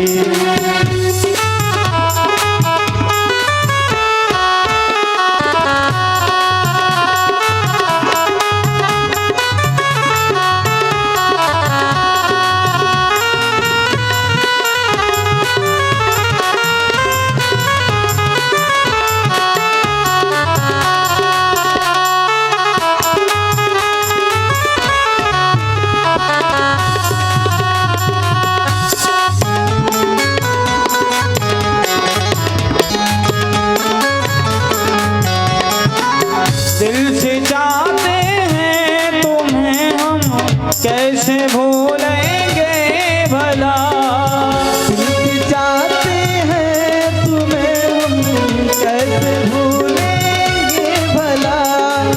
दिल से चाहते हैं तुम्हें हम कैसे भूलेंगे भला। दिल से चाहते हैं तुम्हें हम कैसे भूलेंगे सदा। अब तो ये दिल भी हमारा, अब तो ये दिल भी हमारा है निशानी आपके। आपने अपना बनाया मेहरबानी आपकी। आपने अपना बनाया मेहरबानी आपकी। आपने अपना बनाया मेहरबानी आपकी। शीशे को हीरा बनाया, शीशे को हीरा बनाया मेहरबानी आपकी। आपने अपना बनाया मेहरबानी आपकी। आपने अपना बनाया मेहरबानी आपकी। आपने अपना बनाया मेहरबानी आपकी। बोले आपने हमारे जीवन को संवार दिया। तो 16,100 राजकन्याओं के साथ एक साथ विवाह हुआ। 8 पटरानियां पहले हैं। तो इस प्रकार भगवान श्री कृष्ण के 16,108 विवाह हुए। बोलिए द्वारिकाधीश भगवान की जय। गंगा शंकर जी, संसारियों को देखो एक ही पत्नी से बुरा हाल है। उसी की इच्छाओं को पूर्ण करने के लिए जीवन भर भागम दौड़ चलती रहती है। कमाते कमाते परेशान हो जाते हैं और उसी को मनाने में कभी किस बात पर ये चीज़ पुरानी अब नई है, मतलब ये सब चलता रहता है। अब एक पत्नी वालों का ये हाल है तो जिनके 16,108 होगी उनका क्या होगा। विचार करके देखे, थोड़ी कल्पना करे, समझ में आएगा। और पहले राजा महाराजा जो भवन बनाते थे ना, मकान, उसमें उस मकान में एक कमरा अलग से बनाते थे। उसमें लिखा होता था कोप भवन। अब इतनी रानियों में कैसे का सोना है, वो मणि देती थी ना 2 क्विंटल सोना, इसलिए रूठने में सबसे नंबर 1 स्थान सत्यभामा का था। लेकिन भगवान श्री द्वारकाधीश प्रभु ने कभी रुक्मणी को रूठते हुए नहीं देखा। सब रानियां रूठती है लेकिन रुक्मणी कभी नाराज ही नहीं हुई, हमेशा मुस्कुराती रहती, हमेशा सेवा में रहती। तो एक बार भगवान के मन में विचार आ गया, बोले सारी पत्नियां रूठती रहती है लेकिन कभी रुक्मणी नाराज ही नहीं हुई। देखो तो सही, तू गुस्सा होने के बाद जब गुस्सा होती है तो इनका चेहरा कैसे लगता है। बोले रुक्मणी को गुस्सा करने का मन मेरे गोविंद ने, द्वारकाधीश ने मन में बनाया। ये तो वही कहानी आ रहे बैल मोह कुमार। अच्छा भला सब कुछ ठीक चल रहा था और ज़बरदस्ती रुक्मणी को नाराज़ कर रहे हैं। और यही मेरे गोविंद के मन में एक बार आ गया। बोले एक बार भगवान श्री कृष्ण रुक्मणी के भवन में विराजमान थे। माता रुक्मणी भगवान को पंखा कर रही थी। भगवान एकदम शांत बैठे हुए थे और काफ़ी देर हो गई भगवान रुक्मणी से बातें नहीं कर रहे हैं। रुक्मणी ने कहा, बोले प्रभु कोई गलती हो गई क्या मुझसे, कोई अपराध हो गया क्या, आज कोई बातें नहीं कर रहे हैं। भगवान ने इशारा किया, जो सखियां सेवा में थी वो लोग वहाँ से चली जाती है। या रुक्मणी ने कई बार कहा कि कोई मुझसे गलती हो गई, कोई अपराध हो गया, आज प्रातःकाल से आप बात नहीं कर रहे हैं। तो भगवान ने कहा बहुत देर बाद कहने के बाद, बोले देवी गलती तो हुई है, बहुत दिन से सोच रहे हैं तुम्हें बताएं या नहीं, लेकिन आज तुम पूछ ही रही हो तो बता देते हैं। रुक्मणी ने हाथ जोड़ा, बोले कौन सी गलती हो गई, जरा बताओ ना, मैं सुधार करूंगी, मैं अपने जीवन को परिवर्तित करूंगी, आपके अनुसार चलूंगी। बोले क्या गलती हो गई। तो भगवान कहते देवी गलती ये हुई कि राजपुत्री सीता भूपे लोकपाल विभूति। बोले तुमको बड़े बड़े राजा महाराजा चाहते थे, शिशुपाल जैसे राजा तुम्हारे साथ विवाह करना चाहते थे। उन शिशुपाल जैसे राजाओं को छोड़ करके तूने मुझ जैसे के साथ विवाह किया। आखिर क्या मिला तुम्हें, आखिर तुम्हें मिला क्या। अगर शिशुपाल से विवाह होता तो और भी अच्छा रहता। इतना सुनने के बाद भी रुक्मणी को क्रोध नहीं आया। भगवान ने सोचा अभी तो नहीं आया और कुछ कहें। तुम सोच रही होगी कि मैं बहुत बड़ा वीर हूँ इसलिए विवाह किया। बोले ये भी बात नहीं है, अगर मैं वीर होता ना तो सब राजाओं के बीच में रहता। मैं तो बड़ा डरपोक हूँ कि राजेभ्यो विव्यते शुभ्रु समुद्रम शरणम गता। उन राजाओं की डर की वजह से तो मैं समुद्र के बीच में द्वारका में रह रहा हूँ, चारों तरफ पानी पानी है। मैं ज़्यादा वीर भी नहीं हूँ। फिर भी रुक्मणी को क्रोध नहीं आया। तब भगवान कहते हैं, बोले कुछ और कहना चाहिए। भगवान कहते तुम सोचोगी कि मैंने तो विवाह इसलिए किया कि तुम बहुत बड़े खानदानी हो, तुम्हारे खानदान को देख करके विवाह किया। बोले यहाँ भी गड़बड़ है, हमारे खानदान का कोई ठिकाना नहीं। भगवान कहते हैं, बोले कोई तो कहता है नंद का बेटा है, कोई कहता है वसुदेव का है, कोई कहता है न जाने कहाँ से आ गया। तो जिसके बाप का ठिकाना नहीं उसके खानदान का क्या ठिकाना है। बोले खानदान भी ठीक नहीं है। इतने पर भी जब रुक्मणी को गुस्सा नहीं आया तो भगवान कहते हैं, ओह तो तुम सोच रही होंगी कि मैंने तो विवाह इसलिए किया कि इन बाबाओं के मुंह से तुम्हारी बड़ाई सुनी है। देवी सच कहूँ, इन बाबाओं के पास कोई काम धंधा होता नहीं है, चिमटा वगैरह ले लेते हैं। आदमियों कहते हैं भगवान का नाम लो, कीर्तन करो, भजन करो। बोले ये सबको इस प्रकार कहते रहते हैं। अगर इनकी बातों में आकर के तूने मेरे साथ विवाह कर लिया, आखिर तुम्हें मिला क्या। इतनी बात सुनने के बाद भी माता रुक्मणी को क्रोध नहीं आया। भगवान कहते हैं अच्छा तो तुमने इसलिए विवाह किया कि मैं सुंदर हूँ। बोले मैं तो जन्म से ही काला हूँ। थोड़ा बहुत सुंदर बचपन में लगता था, लेकिन जैसे ही काली नाग के संपर्क में गया, काली नाग को नाता, तब तो उसकी फुसकार के मारे बिल्कुल काला कलूटा हो गया हम। बोले अब तो मैं सुंदर भी नहीं हूँ और ऐसे काले व्यक्ति के साथ विवाह करके आखिर तुम्हें मिला क्या। जब इतनी बात सुनने के बाद भी रुक्मणी को गुस्सा नहीं आई तो भगवान अंत में कहने लग जाते हैं क्या। बोले देवी अभी भी कुछ नहीं बिगड़ा। ये मजाक कब कर रहे हैं भगवान, जब 5 बेटा हो चुके थे रुक्मणी के। भगवान कहते हैं देवी अब भी कुछ नहीं बिगड़ा, अगर तुम्हारी इच्छा हो तो हम तुम्हारी बात शिशुपाल से करें। इस बात को आजकल की होती तो ठिकाने लगा देती मैं करवाऊँ, लेकिन इस बात को सुनने के बाद भी माता रुक्मणी को क्रोध नहीं आया। परिणाम क्या निकला, भगवान तो चाहते थे कि क्रोध आएगा, गुस्सा आएगा तो इनका चेहरा कैसे लगेगा, लेकिन माता रुक्मणी को क्रोध नहीं आया, माता रुक्मणी को गुस्सा नहीं आया। और जो पंखा कर रही थी ना, वो पंखा हाथ से गिर गया और तुरंत मूर्छित होकर के माता रुक्मणी जमीन पर गिर पड़ी।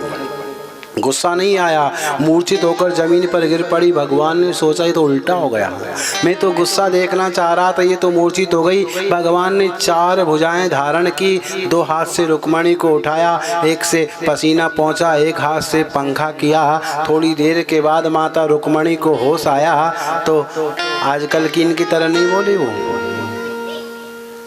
आजकल की अच्छी जवाब दे देती, लेकिन वो माता रुक्मणी थी, लक्ष्मी का स्वरूप थी। उन्होंने हाथ जोड़ कर के होश आने के बाद गोविंद से निवेदन किया, और गोविंद आपने जो कुछ कहा ना बिल्कुल ठीक है, शिक्षा लेनी चाहिए।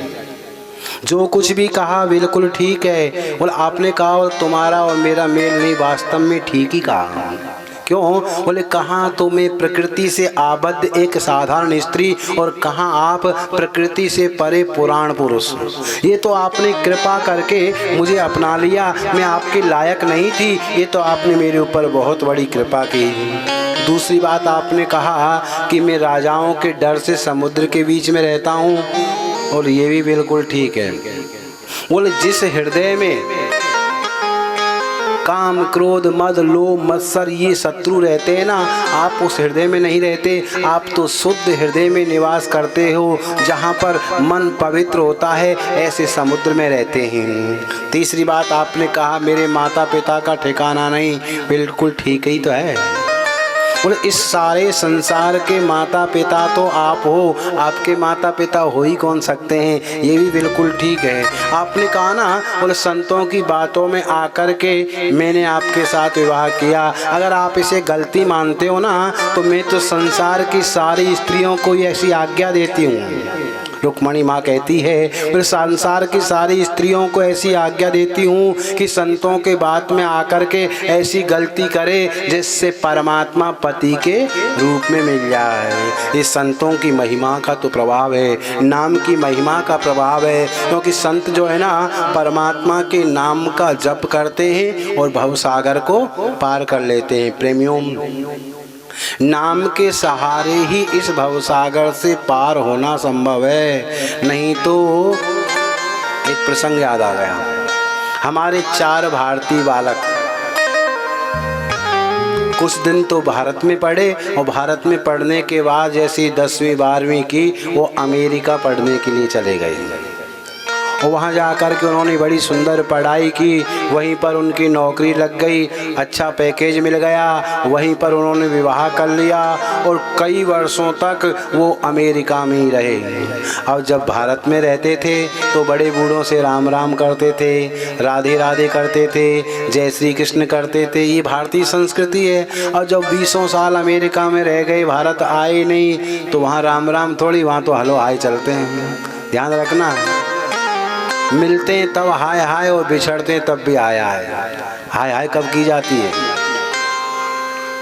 हाय हाय कब करते हैं, सब जानते हैं।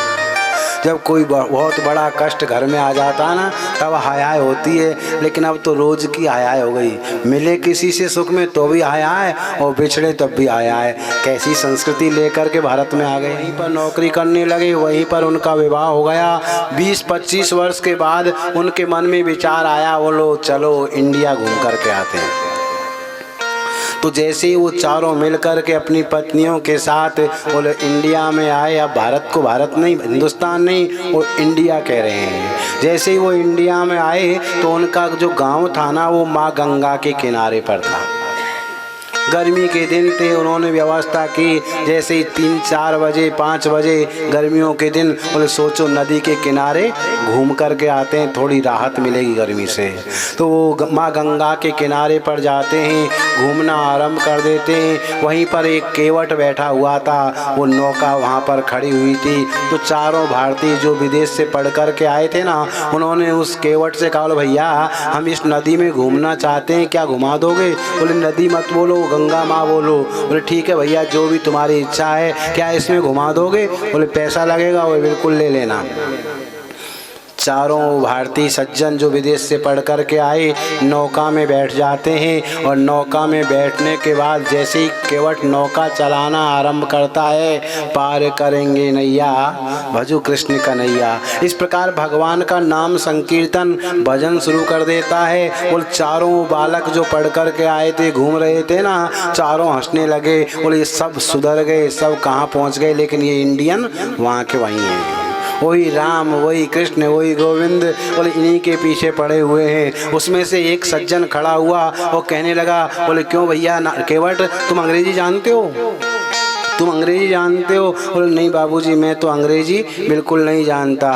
तो कहता है तुम्हारा जीवन बेकार है, तुम गए काम से, तुम गए काम से, तुम्हारा जीवन बेकार है। दूसरा खड़ा होता है, कहता है क्यों भैया केवट तुमने ऐसा पुल देखा है जिसके ऊपर पानी की नहर बह रही हो, बीच में ट्रैफिक हो, फिर आदमी चल रहे हो, ऐसा भारत में पुल है, वो कहाँ है पता है तुम्हें? बोले मुझे नहीं पता। तीसरा बोलता है, बोले हावड़ा का पुल देखा है, उसकी विशेषता क्या है? बोले नहीं बाबूजी मैं कुछ नहीं जानता। बोले तुम गए काम से, तुम्हारा जीवन बेकार है। बार बार एक एक प्रश्न करते हैं, केवट से पूछते हैं, केवट मना करता है और कहता है चारों, बोले तुम गए काम से, तुम्हारा जीवन बेकार है। केवट भगवान का कीर्तन करता रहा, मन में विचार करने लगा, बोले अभी बताता हूँ किसका जीवन बेकार है। केवट नौका को चलाते चलाते चलाते कहीं कहीं जहाँ पानी ज़्यादा होता है और पानी में घूम होती है ना, वहाँ भंवर पड़ जाती है।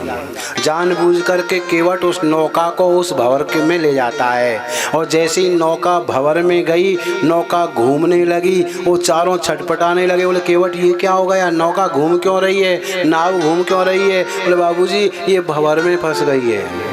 बोले अब क्या होगा? बोले अब तो कुछ भगवान ही जाने क्या होगा, अब तो वही हमारी जीवन के रखवाले हैं। बोले होगा क्या? बोले होगा जो बाद में देखना, पहले एक बात बताओ बाबूजी आप तैरना जानते हो कि नहीं? चारों बोले भैया हम तो तैरना नहीं जानते। केवट हाथ जोड़कर बोला, बोल बाबूजी अगर आप तैरना नहीं जानते हो तो मैं काम से गया या नहीं? तुम गए काम से, तुम्हारा जीवन बेकार है। बोले आज तुम बच नहीं सकते। बोले अब कैसे बचेंगे? बोले तुम्हारी अंग्रेजी को बुला लो, तुम्हारे हावड़ा के पुल को बुला लो और जो जो तू प्रश्न किए ना तुमने उन सब को बुला लो, वही तुम्हारी रक्षा करेंगे। बोले देखो मैं तो भगवान का कीर्तन कर रहा हूँ और भगवान का नाम लेते हुए वो केवट नौका को छोड़ता है, गंगा मैया में कूद जाता है और भगवान का नाम लेते हुए तैरते हुए बोले किनारे पर पहुँच जाता है। वो चारों वहीं पर डूब जाते हैं। तो प्रेमियों ये संसार एक भव सागर है। इस भव सागर में प्रत्येक व्यक्ति को डूबना है, लेकिन अगर भगवान के नाम का सहारा ले लेंगे ना, भगवान के नाम का सहारा ले लेंगे ना, तो निश्चित रूप से हम इस भवसागर से पार हो जाएंगे। लौटकर अपने प्रसंग पर आए, माता रुक्मणी कहती गोविंद उन संतों की बातों में आकर के अगर आप मुझे पति के रूप में मिल गए तो मैं संसार की प्रत्येक स्त्री को यह आदेश देती हूँ कि ऐसी गलती सभी करे ताकि परमात्मा पति के रूप में मिल जाए। बड़े सुंदर भगवान श्री कृष्ण के प्रश्नों का माता रुक्मणी ने उत्तर दिया। भगवान ने कहा देवी तुम बुरा मत मानना, तुम नाराज मत होना, मैं तो तुम्हारे चेहरे पर क्रोध देखना चाहता था इसलिए ऐसा मजाक किया, तुम इसे दिल में मत बैठाना। भगवान ने सुंदर बातों से बोले माता रुक्मणी को बहका दिया और बड़े प्रेम से बड़े आनंद से वहाँ पर रहने लगे। बोलिए भक्तवत्सल भगवान की जय, द्वारिकाधीश की जय। ऐसा वर्णन आता है कि भगवान श्री कृष्ण की प्रत्येक पत्नी से 10-10 बेटा और एक एक बेटी हुई। पत्नियां कितनी थी? 16,108 इंटू 10। जल्दी बताओ भगवान के कितने बेटा हो गए? 1,61,080। हाँ, इतने तो भगवान के बेटा थे और उनके भी 10-10 बेटा और उनके भी 10-10 बेटा। 4 पीढ़ी तो भगवान ने देखी थी, अब तो करोड़ों की संख्या में भगवान के सामने ही संख्या हो गई। अकेले भगवान की जनसंख्या करोड़ों में थी। कहते पढ़ाने के लिए उतने ही आचार्य थे। इसी प्रकार से वहाँ पर व्यवस्था चल रही थी।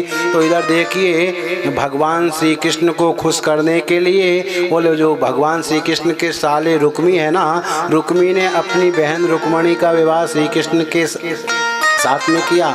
पहले तो युद्ध किया, फिर बाद में विवाह किया, और उसके बाद में अपनी पुत्री का विवाह भगवान श्री कृष्ण के पुत्र प्रद्युम्न के साथ किया, और अपनी पोत्री का विवाह श्री कृष्ण के पुत्र अनिरुद्ध के साथ किया। हालांकि ये गलत था, ऐसा नहीं करना चाहिए, लेकिन वही बात है ना, समरथ को नहीं दोष गोसाई, वो परमात्मा है, उन पर कोई दोष। ये सब नियम कानून हम मानवों के लिए हैं, परमात्मा के लिए नहीं। इस प्रकार बड़ा सुंदर वर्णन किया। वो कहते हैं कि भगवान श्री कृष्ण का पौत्र जो अनिरुद्ध है ना, उसका एक विवाह और हुआ, उसका दूसरा विवाह वाणासुर की बेटी उषा के साथ में हुआ। इस विवाह में भगवान श्री कृष्ण और वाणासुर में थोड़ा, भगवान श्री कृष्ण और भगवान शिव में भी थोड़ा झगड़ा सा हुआ, लेकिन बाद में भगवान मान गए और भगवान श्री कृष्ण जो है ना द्वारकाधीश, वो उषा और अनिरुद्ध को लेकर के आए। बोलिए भक्तवत्सल भगवान की जय। भगवान श्री कृष्ण ने एक दिन अपने समस्त पुत्रों को पास में बुलाया और पास में बुला कर के कहा, पुत्रों कभी भूलकर भी संतों का और ब्राह्मणों का अपमान मत कर देना। इतना ही नहीं, बोले संत ब्राह्मणों का अपमान ही नहीं, बोले संत ब्राह्मणों का दिया हुआ धन भले आपने ही क्यों ना दिया हो, अगर उनसे कभी गलती से भी वापिस मत ले लेना। हमने संत ब्राह्मणों को कोई चीज़ दे दी तो दे दी, अगर उसे वापस लेने के मन में विचार आते हैं तो ध्यान देना, बोले बहुत बड़ा अपराध है। ऐसा ही अपराध एक बार राजा नृग से हो गया, परिणाम बोले राजा नृग को गिरगिट बनना पड़ा। इस प्रकार से कथा सुनाई। सुखदेव जी कहते परीक्षित, द्वारका की लीलाओं का आनंद प्रभु श्री बालकृष्ण लाल अपने भक्तों को दे रहे थे कि एक दिन बलराम जी ने कन्हैया से कहा, बोले राधा वृंदावन से आए बहुत दिन हो गए, अब मैं वृंदावन जाना चाहता हूँ। भगवान श्री कृष्ण ने कहा, भैया ठीक है, आपकी इच्छा है तो आप वृंदावन चले जाओ, मैं द्वारका में हूँ। भगवान श्री कृष्ण द्वारिका में हैं और बलराम जी वृंदावन चले जाते हैं। अब तो जैसे ही बलराम जी वृंदावन गए तो एक पौंड्रक नरेश है, उसको किसी काशी नरेश ने भड़का दिया कि बलराम जी वृंदावन गए हुए हैं और कृष्ण बड़ा डरपोक है, एक काम करो, बोले पत्र लिख कर के कृष्ण को एक धमकी दे दो, ये द्वारका खाली कर देगा और तुम द्वारका के राजा बन जाना।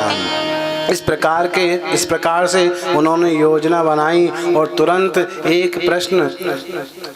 एक पत्र लिख करके द्वारकाधीश भगवान श्री कृष्ण को दे दिया और उस पत्र में लिखा था कि आजकल तुमने मेरी द्वारका पर कब्जा कर लिया है, या तो जल्दी से द्वारका खाली करो, नहीं तो हमारे साथ युद्ध करना पड़ेगा।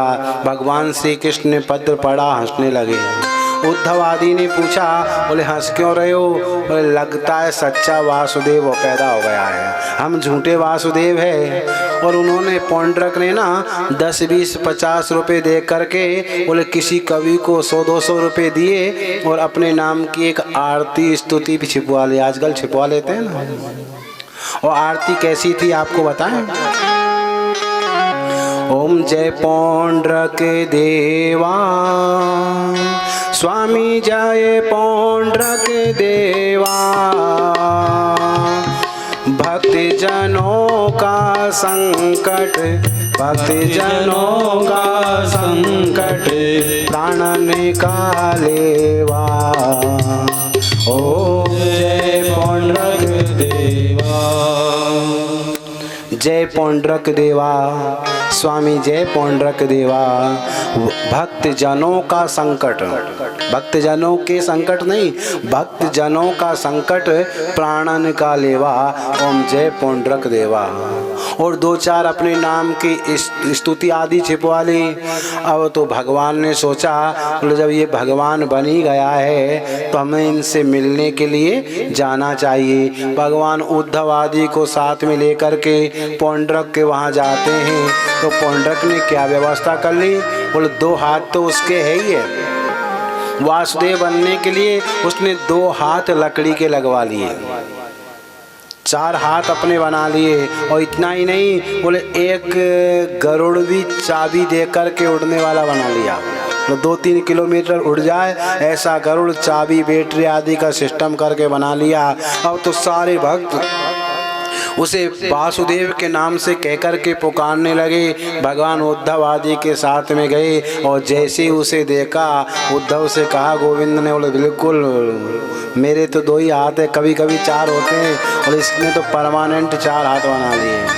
मेरा गरुड़ कभी कभी आता है, ये तो परमानेंट बोले गरुड़ के ऊपर उड़ रहा है। लेकिन भगवान कहते हैं उद्धव, इसने जब मेरा स्वरूप धारण किया होगा ना तो मेरा बहुत चिंतन किया होगा, और जो मेरा चिंतन करता है ना उसे तो मैं मुक्त करता ही हूँ। चाहे प्रेम से करो, अगर प्रेम से करते हैं तो गोदी में बैठा करके मुक्त करता हूँ, और अगर द्वेष से करते हैं ना तो उसे मार करके मुक्त करता हूँ। इसे मुझे मुक्त करना ही पड़ेगा, इसे भव सागर से पार करना ही पड़ेगा।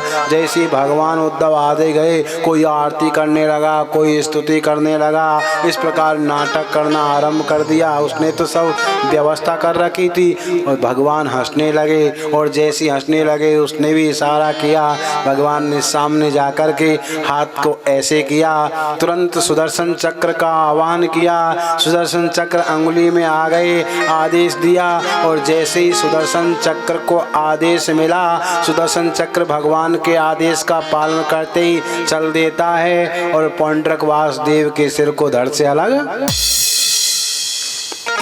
अब तो जैसे ही पौंड्रक का सिर धड़ से अलग हुआ, अब तो सारे भक्त रोने लगे, बोले भगवान जी मर गए, भगवान जी मर गए। सभी भक्तों ने जैसे ही उनको अंतिम संस्कार करने के लिए कपड़े उतारे, क्या देखते हैं, बोले कितना ढोंगी है, 2 हाथ तो है ही और 2 हाथ लकड़ी के बना रखे हैं।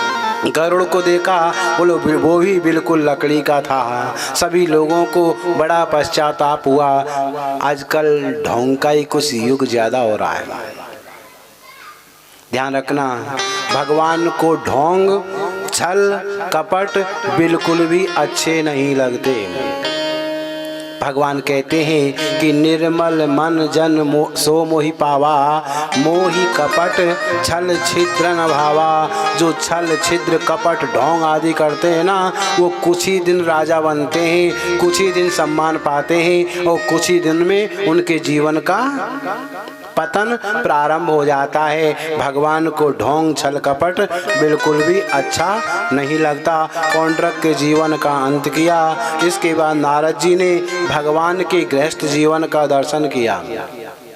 नारद जी ने विचार किया, बोले संसारी एक एक से ही परेशान है, भगवान के यहाँ तो देखूं कि भगवान 16,108 को कैसे खुश रखते हैं। नारद जी ने द्वारका में जाकर के भगवान के प्रत्येक महल, सारी पत्नियों के लिए भगवान ने अलग अलग महल बनाए थे।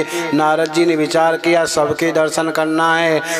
सबसे पहले भगवान नारद जी जो रुक्मणी के भवन में गए, रुक्मणी के भवन में भगवान विराजमान थे। उन्होंने नारद जी के चरण धोए, पूजा की और 2 लड्डू खिलाए।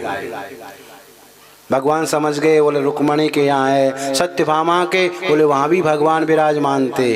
रुक्मणी के यहाँ भजन कर रहे थे, वहाँ पर आराम कर रहे थे। सत्यभामा के यहाँ देखा, बोले भगवान आराम कर रहे हैं। अब तो नारद उठ कर के भगवान ने चरण धोए, पूजा की और 2 लड्डू खिलाए। जामवती के वहाँ, बोले वहाँ भी उठ कर के चरण धोए, पूजा की, 2 लड्डू खिलाए। अलग अलग देखा। नारद जी ने सोचा, बोले सब में अगर जाऊँगा, पैर धुलाता रहा तो ठंडी के दिन है, शीत में आ जाऊँगा।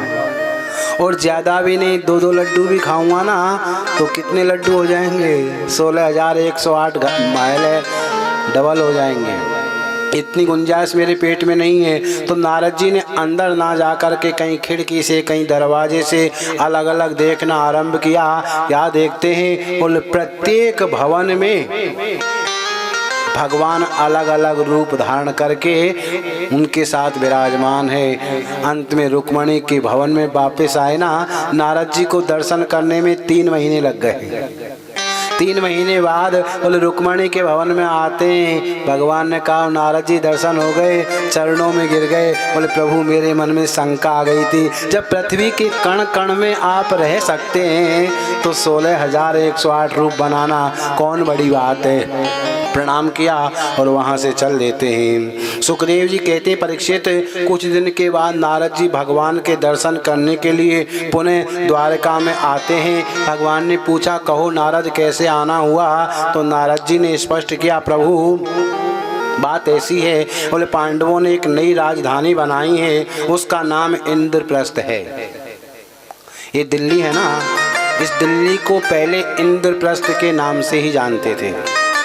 दिल्ली को पांडवों ने बनाया था, इसे इंद्रप्रस्थ के नाम से जानते हैं। अब विदेशियों ने इसका नाम दिल्ली कर दिया।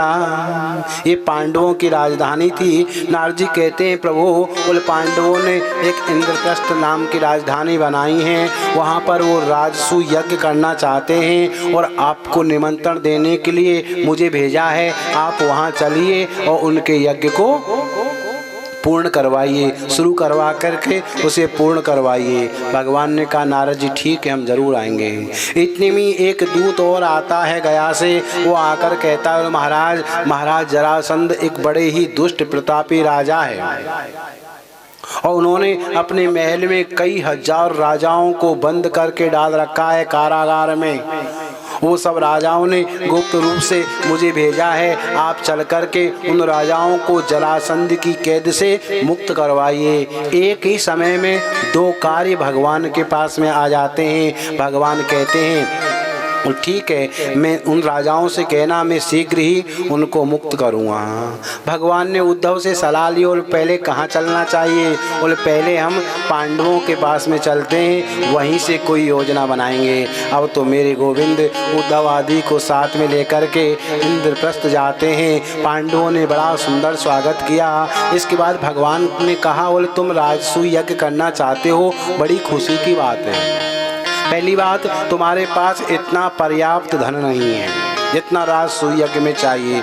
दूसरी बात बोले राजसूय यज्ञ करने का अधिकार उसी को है जिसने सभी राजाओं को युद्ध में पराजित कर दिया। क्या आपने सब राजाओं को पराजित कर दिया?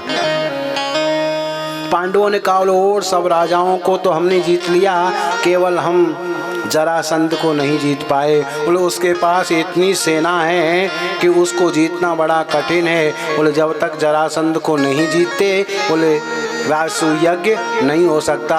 बोले इसके लिए हमें कोई योजना बनानी पड़ेगी। भगवान ने मन में विचार किया। बोले जिसने छल कपट से इतने राजाओं को कैद में डाल रखा है उसके साथ अगर थोड़ा सा छल हो जाए कोई बुरी बात नहीं है। अब तो भगवान तुरंत भीमसेन को अर्जुन को साथ में लेते हैं। तीनों ब्राह्मण का रूप धारण करते हैं और ब्राह्मण का रूप धारण करके जरासंध के यहाँ पर चले जाते हैं। और जैसे ही जरासंध ने 3 ब्राह्मणों को बोले अपने यहाँ आते देखा, ध्यान देंगे जरासंध पहले धर्मात्मा नहीं था, लेकिन जब से ब्राह्मणों की कृपा से श्री कृष्ण रण छोड़ करके चले गए उस दिन से इतना धर्मात्मा हो गया। बोले ब्राह्मणों को इतना धन देता था कि एक बार जो ब्राह्मण उनके यहाँ मांगने चला जाए ना दोबारा कहीं मांगना ही नहीं पड़ता था। इतना उसे धन वो प्रदान करता था, दान में देता था। अब तो जरासंध ने 3 ब्राह्मणों को देखा। कौन ब्राह्मण नहीं थे? भगवान श्री कृष्ण अर्जुन और भीमसेन तीनों ब्राह्मण का रूप धारण करके गए थे। जैसे ही वो पहचान नहीं सका 3 ब्राह्मणों को देखा और द्वारकाधीश से कहता है आओ आओ ब्राह्मण देवता। तो तो जरासंध के यहाँ तुम्हारा स्वागत है, और ध्यान रखना तुम्हारी इच्छा हो जो मांग लो, मांगने में जरा भी संकोच मत करना। एक बार जो मेरे यहाँ मांगने आ जाता है ना, वो कभी दोबारा कहीं मांगता ही नहीं। निसंकोच होकर के तुम्हारे मन में जो भी हो मांग लो। भगवान ने अर्जुन से कहा, बोले हमको बिल्कुल पहचाना नहीं है, हमें ब्राह्मण समझ करके कुछ दान लेने के लिए उद्यत हो रहा है। ये समझ करके भगवान को थोड़ी हंसी आ गई, और जैसे ही कन्हैया हंसे, जरासंध ने कहा, ब्राह्मण देवता मैंने तुमको कहीं देखा है। भगवान की हंसी में सब कुछ छिपा है। हे ब्राह्मण देवता तुमको कहीं देखा है। भगवान ने मुंह बंद कर लिया, कहीं पहचान ना जाए, पोल पट्टी खुल जाएगी। तो भगवान थोड़ा बातों में लगा लेते हैं। बोले हाँ मैं तुम्हारे यहाँ कभी मांगने आया होगा। ऐसा नहीं कहा कि 18 बार मुकाबला हुआ है, युद्ध हुआ ना।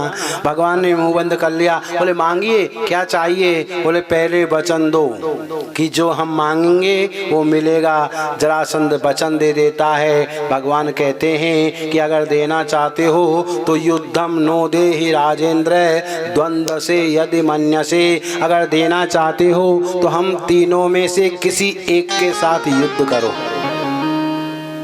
जरासंध आश्चर्यचकित हो गया। बोले ब्राह्मण होकर के युद्ध रे, ब्राह्मण देवताओं माला फेरो, पोती पत्रा पढ़ो, ये सब काम गुजरों को ठाकुरों को करने दो। क्या मतलब है ये सब लड़ाई वड़ाई का काम। जरासंध कहता है ब्राह्मण होकर के युद्ध, तुम अपना असली परिचय बताओ। भगवान हंसने लगे। बोले नहीं पहचाना। बोले नहीं। बोले इसको जानते हो। बोले नहीं। बोले ये भीमसेन है। और इधर बोलिए अर्जुन है। और तुम कौन हो। बोले मैं तुम्हारा पुराना शत्रु। कौन।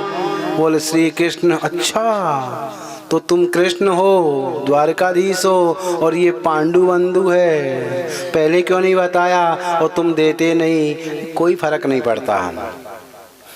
लेकिन वो जरासंध कहता है, बोले अर्जुन नहीं मोह समय बलवाना। अर्जुन कमज़ोर है, मेरी टक्कर का नहीं है, इसलिए अर्जुन से तो मैं नहीं लड़ सकता। बोले मुझसे लड़ लो। बोले तुम तो बड़े डरपोक हो। क्यों। बोले युद्ध को छोड़ करके भाग जाते हो। भगवान ने भीमसेन से कहा, देख लो मैंने 17 बार हराया, कोई फर्क नहीं। एक बार किसी कारण से भाग गया तो मुझे रण छोड़ डरपोक कह रहा है। बोले कोई बात नहीं। बोले मुझसे नहीं लड़ सकते तो इनसे तो लड़ सकते हो। किन से। बोले भीमसेन से। बोले हाँ भीमसेन मेरी टक्कर का है। अब तो भीमसेन का और जरासंध का युद्ध प्रारंभ हो गया। जैसे ही भीमसेन को चुना, भीमसेन भूल कर के पहले ही तगड़ा था और छाती फुला कर के कुप्पा हो गया। बोले अर्जुन को फैल कर दिया, श्री कृष्ण को फैल कर दिया और मुझे चुना है। कन्हैया ने अर्जुन से कहा, वो देख लो भीम दादा को, पहले ही तगड़े हैं, अब तो अभिमान में और ज़्यादा तगड़े हो जाते हैं। तुरंत मल्ल युद्ध प्रारंभ हो जाता है और दिन भर युद्ध होता है। इस युद्ध की विशेषता थी, मल्ल युद्ध हो रहा था लेकिन धर्म युद्ध भी था।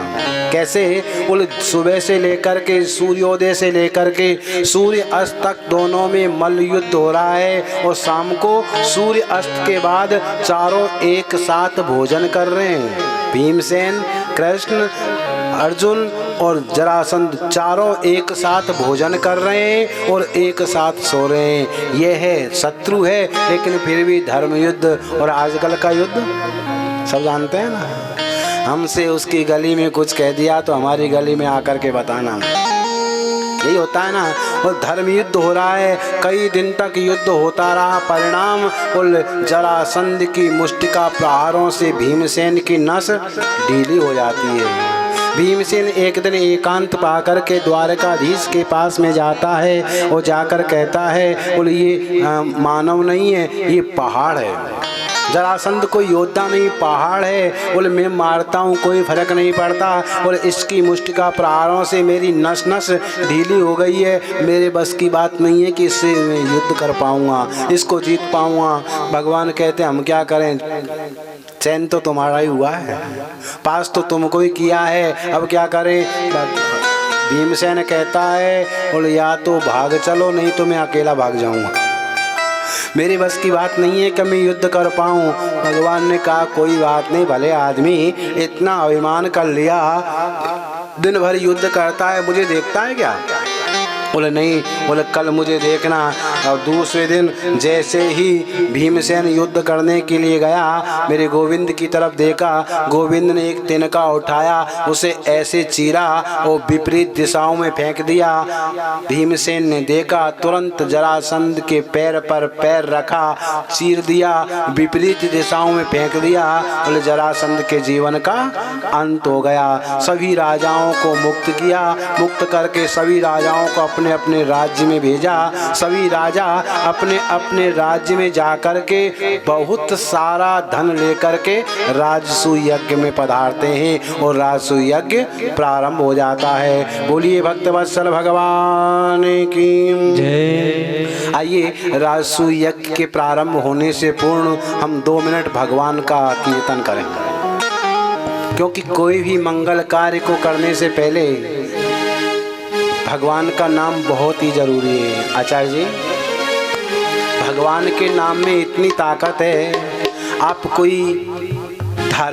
भी धार्मिक कार्य करो, आप अगर स्नान आदि करके पूजा पाठ करने के लिए भी बैठ गए ना, तभी पंडित जी आपको बैठाएंगे और आप स्नान कर लिए, शुद्ध कपड़े पहन लिए, उसके बाद भी कहेंगे अपवित्र पवित्रो वा सर्वावस्थांगतोऽपि वा यह स्मरित पुंडरीकाक्षम सहबायाभ्यंतर शुचि। किससे शुद्ध हुआ? बोले यह स्मरित पुंडरीकाक्षम।